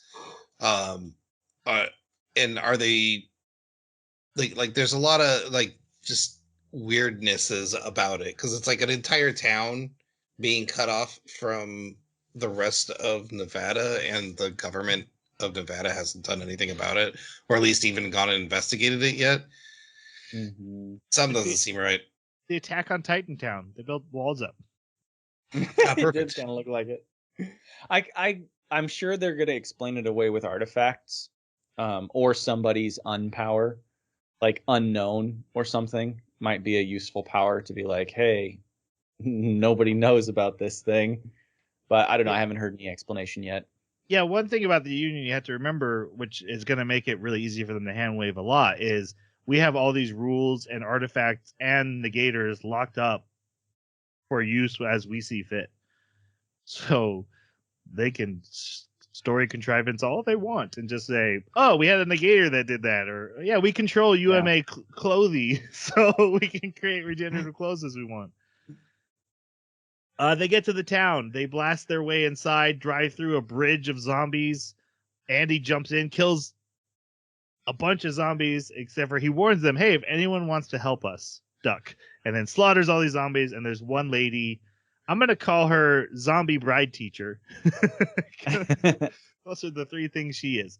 But because he has entered the town, he has fallen into range of the UMA, and Shen tells him, hey, UMAs aren't like negators. There's not like line of sight. They just have huge ranges, and you need to be a lot more careful. And he's like, oops, sorry, I didn't know that. And Clothy's like, hey, you got a timer on your belly. He's like, oh, so I'll spoil and turn into a zombie. Let's see what it does to me.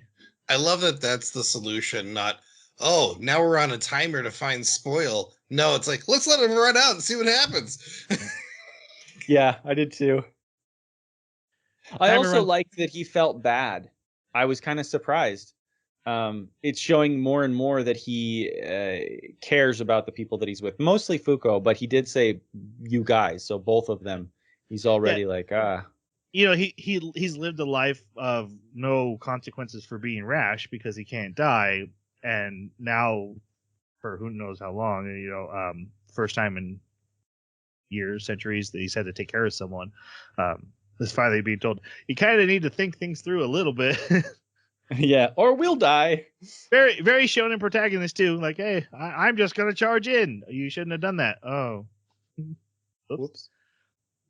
So he turns into a half zombie because his regeneration is always fighting against the spoiling, and now he can understand the zombie teacher bride, and she's like, hey, I'll help you if you marry me. Zombies.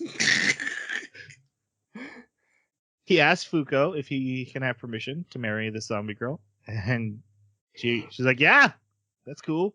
So he does. Meanwhile, Fuko sees little children hiding in an underground bunker. She goes down there. Their story is, hey, their timers keep almost running out, but then they get really excited and hopeful for the future, and their timers go up. That's going to be important later. Andy takes the zombie lady to the chapel, and she's like, hey, thanks for this. This is all I've ever wanted. By the way, the statue we're standing next to is the monster. So they Spoil reveals himself, and Andy's like, hey, zombies, want to help? And they all do. So you can zombify him, but you can't control him, apparently. And so all the zombies and Andy start fighting this thing. And he grows to like a kaiju size. Like he's enormous. Yeah, he's a kaiju. Nothing wrong with that.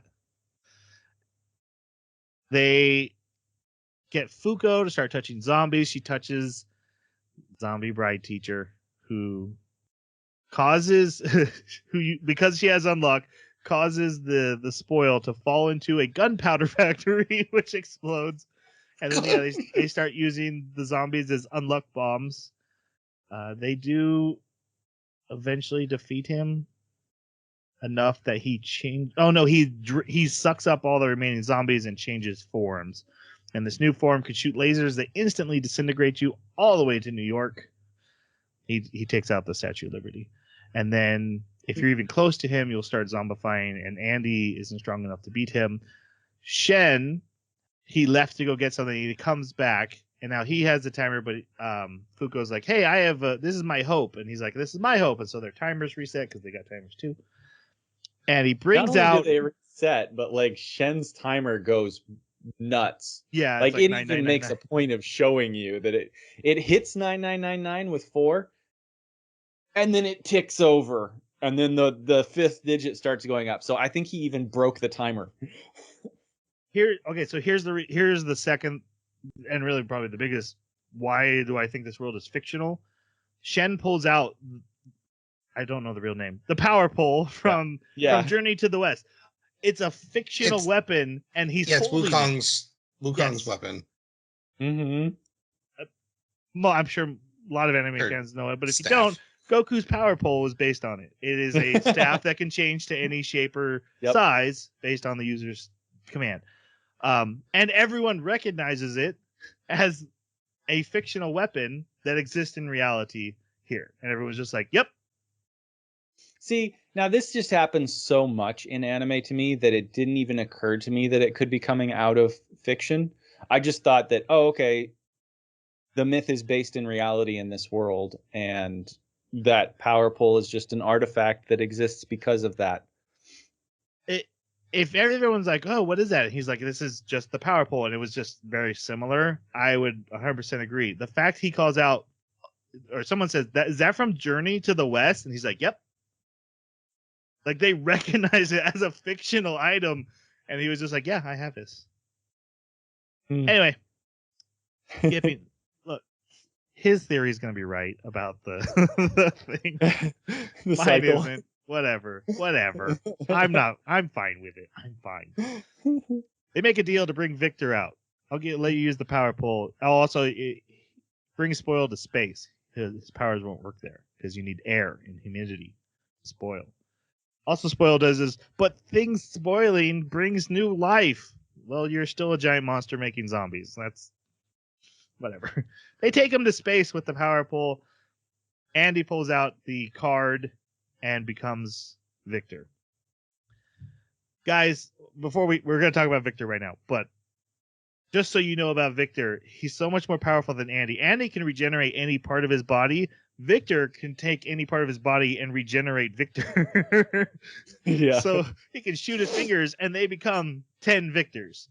Your guys' thoughts on Victor? Kind of wish we had a little more time with him because, like, he seems vastly more dangerous than literally everything else that we've come across so far. And also unhinged. Absolutely unhinged. His attachments to reality and the world itself are completely gone. He goes for his ends and his ends alone, which we're not quite sure what those ends are. However, his fight with Spoil is pretty great, but then we get an even better fight. Yeah, we get an even better fight down once he comes back down. His character design is fabulous. And I love that his body changes. He seems a little taller than Andy and a little broader as well. His tattoos his scars are deeper. Even his eye scar changes. Mm-hmm. But he still has that dead end tattoo, which is interesting. Except for now, whereas on Andy it's dead end. Now it's dead and end separated by a scar.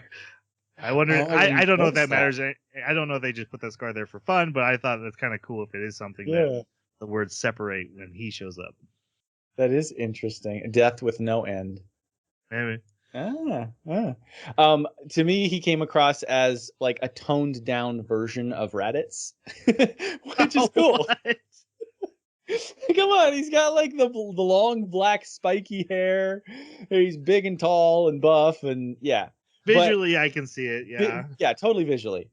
And as far as his personality goes and like what his motivations are, I am really intrigued by the idea that he's not so much a villain, and he's not so much like seeking any evil ends as he is just, what's the point? You know, it's gonna cycle over again, guys. None of you matter. None of anything matters. I'm the only thing that persists. So I could see an interesting god complex for a character. Which, is that villainous? Yeah. Is he right? Well, kind of. Yeah. Kind of right too. And so just seeing that whole thing is really interesting, and that makes me wonder where Andy comes from, and if Andy is this cycle's entity, and that's it. Like, maybe Andy has only been alive for this cycle, and Victor's the one that has been alive for the others. And so Andy has this relationship with Fuko, which is kind of hitting Victor out of left field. Now, I kind of wonder if he's not a negator, but is actually a UMC. Or whatever they're called. But he pretends to be a human. Yeah. Also, what's I found interesting, or at least concerning, if he succeeds in ending his own life, doesn't his ability to jump to somebody else? It would. And now that person's going to go through the same torture and hell that he's been through. Yeah. Of course, that won't matter to him, but yeah. But another thing that I'm now wondering is what happens if you kill a UMA? If you kill it, does it remove that rule from the world? Yeah, they taught it. Andy's like, hey, my bride wants to kill this. I got to kill it. I'm not going to capture it. And then they ended up capturing it and never tried to kill it. Yeah. But have they killed any others, I wonder? And did those rules come and then go? Or does the rule persist after the UMA is gone? Just brings a lot of interesting questions. Anyways, I like Victor. Yeah. As far as Berserker modes go, one that can talk and hates his original self is better than... that works for Bleach too and Naruto. It's been done, but it was done well here. The fact that they found a way to take what's already seems like Undead's power is so powerful. It seems like it's usually given to a villain, something very similar, like the super regeneration. That's just like, how do I beat this bad guy? To give it to the main character is kind of crazy, but this is how you make it work. You give a villain times 10 with the same power. He was cool. He's like There were a few moves that I absolutely loved, like the way that the fighting was animated, where he would have these different copies of himself, which were literally just flying torsos. They didn't even bother with a lower body or anything, and their arms didn't complete. They just came to bone spikes that they used as swords, right? And so these things are flying all over the place, and sometimes they'll fly through each other. Like one will slice the other one open from behind and shoot through it. And that was some of the most fascinating imagery. I've never seen a fight like that, where one character is literally overwhelming and his own minions are like cutting through, his own copies, his clones are cutting through themselves to get to you. That's really cool. So you never seen an episode of Naruto? Oh. His whole thing is like Um, mass clones and some dying to make way for new ones to come in. And Do he they ever hides- kill each other? No, they beat each other up sometimes. One detail that's going to become important later, or actually here real quick, while Shen and Fuko were comforting the children had a gun, and Yeah. Shen gave it to Fuko, and so Fuko's got a gun. Yeah. It's a revolver. Yeah, because Shen had gotten tore apart when he tried to fight, and then I guess we had. Oh, we All should right. also mention that Shen was so excited to see Victor. Yeah, I want to fight you. The whole reason he's on the mission is to see Victor. So yeah, Victor comes back. Shen tries to fight him, gets beat up. The rest of the Union shows up, and they mentioned the last time this happened was when Andy was caught 50 years ago, and they needed the I forget her name. The girl who can make the air bubbles. Gina, I think. Gina. It was Gina who beat Victor last time, and what they needed to beat him. Because she can cut off his head and then make it in a small bubble so he can't regenerate. But yeah, they try really hard, and he's excited to see them. He's like, cool, this is gonna be a great fight. Oh, that ability's awesome. Oh, you're awesome. I'm gonna kill you next. Fuko, after getting rescued, asks to go back. She jumps on to Victor, who she's already tried to touch, and her power doesn't work on him because she doesn't have any feelings for him at all. And she throws him under her shirt. And everyone's like, we'll protect you. And I was like, how? No. No. He could just generate a bone shard out of his arm that she's straddled across right now, and she's dead. Yeah. But okay, whatever. She puts the gun to his head, shoots it, and reaches her thumb in for Andy because the hole where the card goes has sealed up. And so she basically makes the hole again and asks Andy to come out. He comes out like on side of the face, just a little bit of Andy, and she smooches him. And he does this great line of like, we're going to continue this later. So smooth. And tons of meteors come raining down. Hey, by the way, guys, her affection for Andy is growing. Yeah, it's not just one anymore. Yeah. So that manages to at least stun Victor long enough for her to run into the crater and shove the card back into his head. And then the water comes flooding in, and she wakes up in a hospital, and Andy's by her side, and he says, guys, shoujo manga ain't so bad. And I tweeted that. Because timing, man. Yeah. Because he read all her manga. Oh, Andy.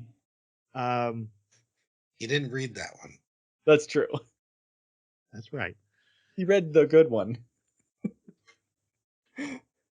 They talk about how the kids were saved. They also talk about their relationship and how it's growing. And he calls her by her name for the first time, and she's all excited.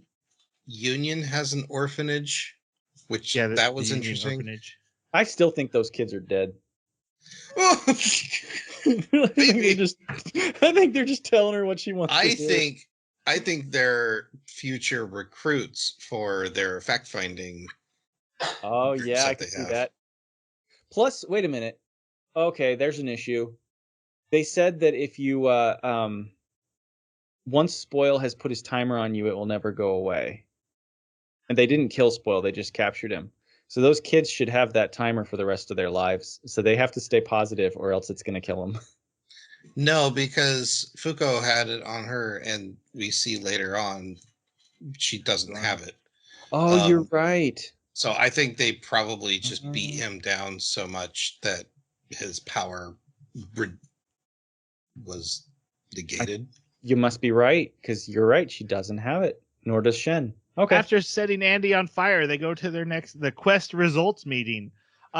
There's a lot of results here. They completed most of the quest. A lot of locations of characters we're going to meet in the future are revealed. There's a lot of the rewards. The biggest one, before the biggest one, is all languages on the planet become one. Everything turns to English, except for negation. I love that they chose English because that's so meta. It's also really funny because then they have like English in the, the next episode. It's so good. When they did this, I'm like, oh, that'll be like story convenient. Right now, we don't have to worry about languages. But then that wasn't the purpose. It's a huge thing, and the reason they chose English is because then you don't have to include any English characters. A Japanese negator stands out when he doesn't know English, but everyone who speaks English would not stand out. So, yeah, the fact that this had major implications both in like finding negators and how they're treated. The fact that Shen speaks a language no one else speaks now. Mm-hmm. Well, I guess we find a bad guy who also speaks Chinese. But yeah, so now there's 2 people in the world who speak Chinese. Yeah, maybe there's other negators, but to the matter. Yeah, that's crazy. Then the big one, of course, is that they didn't complete all the quests. So UMA Galaxy is born. Apocalypse burps out this giant entity. Ghost thing that's filled with stars and planets and moons and all that stuff, and it goes out to the night sky. So they teleport to Australia to watch it, and the galaxy is born. There's stars, and it shows like the Milky Way galaxy gets created, and the scientist guy calls his associates that work for him and is like, guys, I know you know the galaxy has existed for your whole lives, but I've never heard of it till today. Feed me all the data on it that you know. And they have to like plug in their brains and send him data. He's like, oh, so people worshipped because of this. Days of the week were named, and also there's aliens and they're invading right now. Which, so when they said, hey, a galaxy will be born, that's your punishment. It's like, well, that doesn't seem so bad. It'll be pretty stars in the sky, but the punishments always bring something that could destroy Earth, is the impression I got. And this is, hey, there's hostile aliens now that exist, and they show up at that one location, and they're like, are you the leader? And Juiz is like, I am. She's like, do you surrender? Nope. And she uses her powers on them, and all the aliens kill each other except for the leader, who runs away, and the narrator says, and aliens never came back. Okay, I have a problem with this. It's the problem of a warrior civilization that is coming to commit genocide on Earth, says explicitly, we are more cooperative than you. If you were that cooperative, you wouldn't be a warrior race going to commit genocide. Like, that is just part of standard like science fiction trope history. If you look back at the way that the arguments are laid out for these, that's just not how that works. My favorite thing about the visual design of these guys is it felt like the animators, or at least the artists, were just so lazy, because not only did this alien have blades all over him like Shredder from Ninja Turtles, Yes, but the ships also had blades on them. For what purpose? Yeah. It's great. Not like humans put like noses and arms on their spaceships and on their planes and stuff. It was funny. Look, the aliens showed up, and I'm like, oh, is this gonna be like a thing? Like the next arc is we have to defend the world from aliens, and then they're like, nope, this is a throwaway gag just to introduce you to the concept of the punishments. Yep. And show injustice. Yeah, like the power level. Yeah. Mm-hmm. Andy is assigned to find and repair. Oh yeah, they also got the extra seat. We kind of mentioned that, so they need to find someone to fill that seat before the punishment of not having a meeting shows up. So the next mission and arc is they go to Rio de Janeiro, where there's where they know Unrepair is, and they're going to infiltrate a black market mob auction of artifacts, negators, and I don't think they have UMAs. I don't think they know what UMAs. But one of my favorite scenes in this, again, relationship moving forward, is the clothes shopping scene. First, Andy comes out in a tux, and she's like blown away how good looking he is. Compliments his leg. I'm like, I don't think I've ever seen a girl in an anime be like, "Wow, your legs are long and your figure is amazing." It's like, good for you, Fuko. And then he has to pick her out a dress, and she's like, "Why are you giving me all these revealing clothes?" He's like, "Because you look good in them." She's like, "I don't want people touching my skin, and I'm not comfortable with it." He's like, "All right." So he hands her another thing to dress her. She's like, "You snuck a sneaky exposed one in." He's like, "Well, yeah." And good for you, Andy. She comes out. She looks beautiful. He calls her an 8 out of 10. Well, until he improves her posture. I know. I was going to get there. Okay. Which is also very suave of just like, again, he's honest to a T, but he is good natured and is there like, let's stand up, feel confident in yourself. You are a beautiful woman, and he makes her feel like a beautiful woman. It didn't start healthy. I'll give you that. This is becoming a healthy relationship, and I absolutely love it. I am here for these two characters. They're 100%. amazing. I'm with you. UMA stands for Unidentified Mysterious Animals. Oh, okay. Fascinating. Animals. Okay. He asks they go for a walk. He asks for a kiss. She touches him, so he'll get unluck. This is the scene where Clothes is like, wait, am I going to get hit too? They get hit by a truck and get eaten by a shark, which teaches us unluck can combo sometimes. Yes. They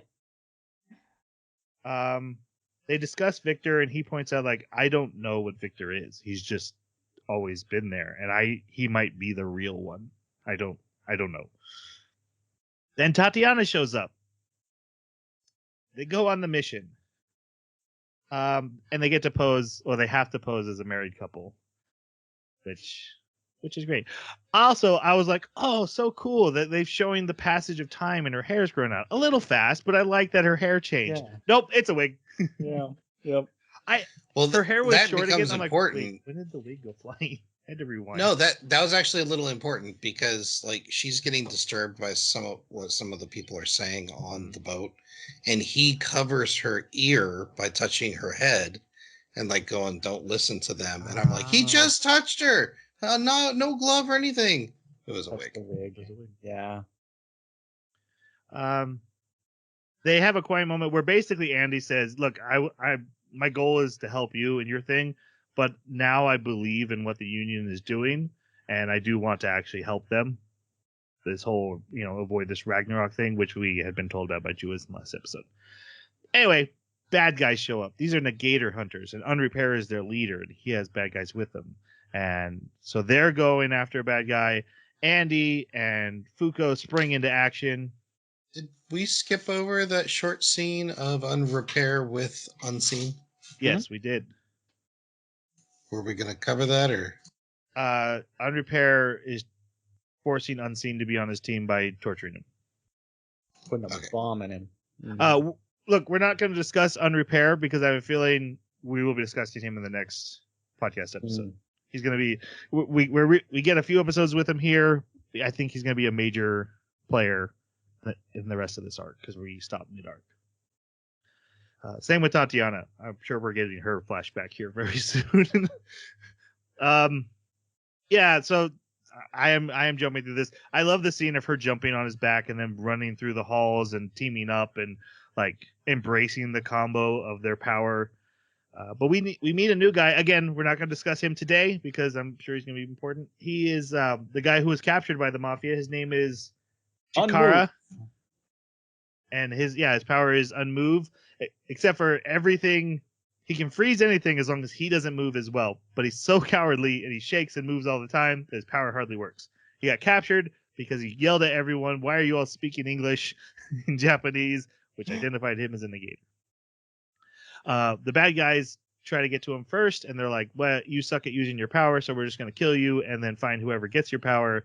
And then Andy saves him, and they have this fight. So on Repair, he hurts Andy, and Andy can't cut off his body part to regenerate it because you can't do anything that allows you to heal from the damage Unrepair does to you. But he finds a way around that later by cutting off parts of his body to use for an attack, which lets him then regenerate the rest of the body part. So he finds a loophole. Or, a buddy to cut his head off for him. Yes. Yeah, that's right. Without hesitation. Fuko cuts his head off. Well, at this point, would you hesitate at all? Yeah, it's old hat for her at this point. Yeah. She set him on fire as a joke like an episode ago. It's That's like, true. boom, you're on fire, right? She's just fed him to a shark. Yeah. And notice that he didn't have legs when he came back, so the shark chewed his legs off.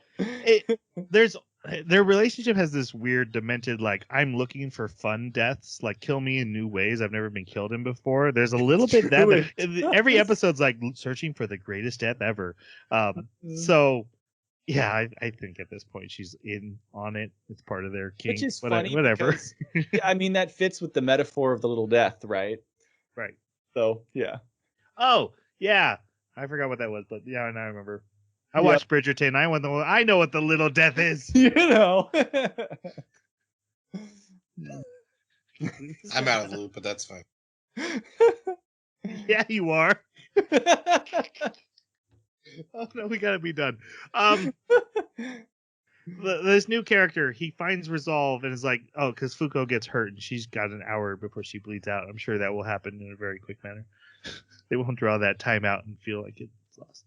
Anyway, yeah, Unrepair runs away. The mafia is there. This new guy's like, I'm going to use my power and help Fuko. And Andy's like, all right. And that's where we stop for our series. Because the big question is, with Unmove, does he halt momentum or is the momentum stored? That's right. Yes, I'm wondering that too. I just want to say, and I mean this in a non-perverted way, I really do. I haven't been this excited for characters to get it on since Spy Family. Well, that was really not that long ago. 100% ship True. this. I get excited for people to get on all the time. All right. Let's go to final reviews before I get the cops called on me. Let's go. Jeremy, Jeremy was your pick, right? Yeah. What do you feel about this half of Undead Unluck? I want to give it a 5. I really do. Like, there's so many things I really like about it. I love the world building that they're doing. I'm super intrigued by the setting, the story. The characters are great. It's funny. But there are a few little weird nagging things that bug me. One of them, like I've mentioned, is that really abrupt, jarring cutting that they do. Another is just how much they give you flashbacks. I also kind of find the clothing thing. I think they could have done that better. Like maybe had an arc where the purpose was to put clothes on him because she was tired of him being naked or something. You know, to make it an objective, not just something that falls in his lap. So I gotta knock it down to a 4 because it could have been done better, and that better version I think would deserve a 5 from me. But if this is not already in the works to be made into a roguelike game, it needs to be. This would be a perfect game of that genre. It'd be amazing. I was also playing a game. It's not really a game. It's called worldsim.nousresearch.com, NOUS research.com. And it actually uses like AI to go through and create a universe. And the reason I bring it up is because the rule sets here, you could do the same thing there. You could be like, hey, create fire, create God, create this, create that. And the AI is like, okay, recalculating culture, recalculating civilization, doing this, doing that. So you should go check that out if this intrigued you at all, the concept of this anime. But yeah, I give it a 4. Really enjoyable. I can't wait to see where they're going next. All right, Jason? I had a lot of fun with this, and way more than I was anticipating. I didn't think I would. Also, there's just it's amazing to me, and I know I'm probably making it a bigger deal than you guys see it as, but like the depth of the characters, the depth of the world, and the depth of the reasoning behind the things that they do and the things that are going on with this slapstick comedy slash not shoujo, but Shonen Power Battle. Shonen Power Battle. I can't find much fault besides nitpicks. I'm gonna give it a 5. I love this anime so far. I'm excited to see the next core. Remind me again. Is it the review how much you enjoy it or how well you think it's made? Is this a subjective or objective review? Mix of both, I guess. Yeah, I mean, I guess if how well it's made is influencing how much you enjoyed it, then could be either. I'm a person who can watch a very stupid thing and have a lot of fun with it. I'm about to go watch Godzilla and Kong. Like, it's gonna be stupid as hell. I know that. I'm gonna love it. I watch all the Fast and Furiouses. How can you say that? There's they're not Baby smart. Kong. I'm gonna love it. I love this. This was. I had a huge smile on my face. I enjoyed every minute of it.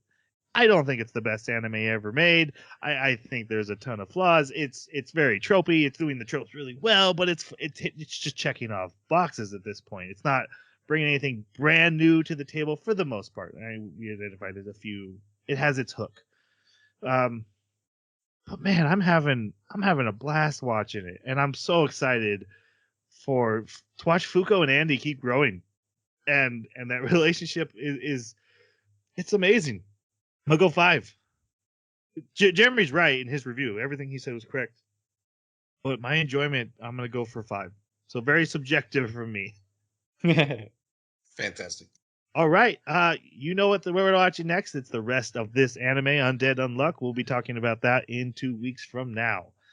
If you have thoughts on the first half of Undead Unluck and want to share them with us, please send your comments to our Twitter page at Baka Podcast, or even better, our website, theanimebakaclub.com. Hit the contact us button. Or, not as good, YouTube comments work well. Or wherever you found the podcast. Reviews, comments, all that stuff helps us. But really, we do like hearing your guys' responses. Who cares what our view count is? Let's talk. Absolutely. Absolutely. Unless it's being negated. I don't know where I'm going with that. Let's be done. Untalk. Thanks for listening. We'll see you next time. Sayonara.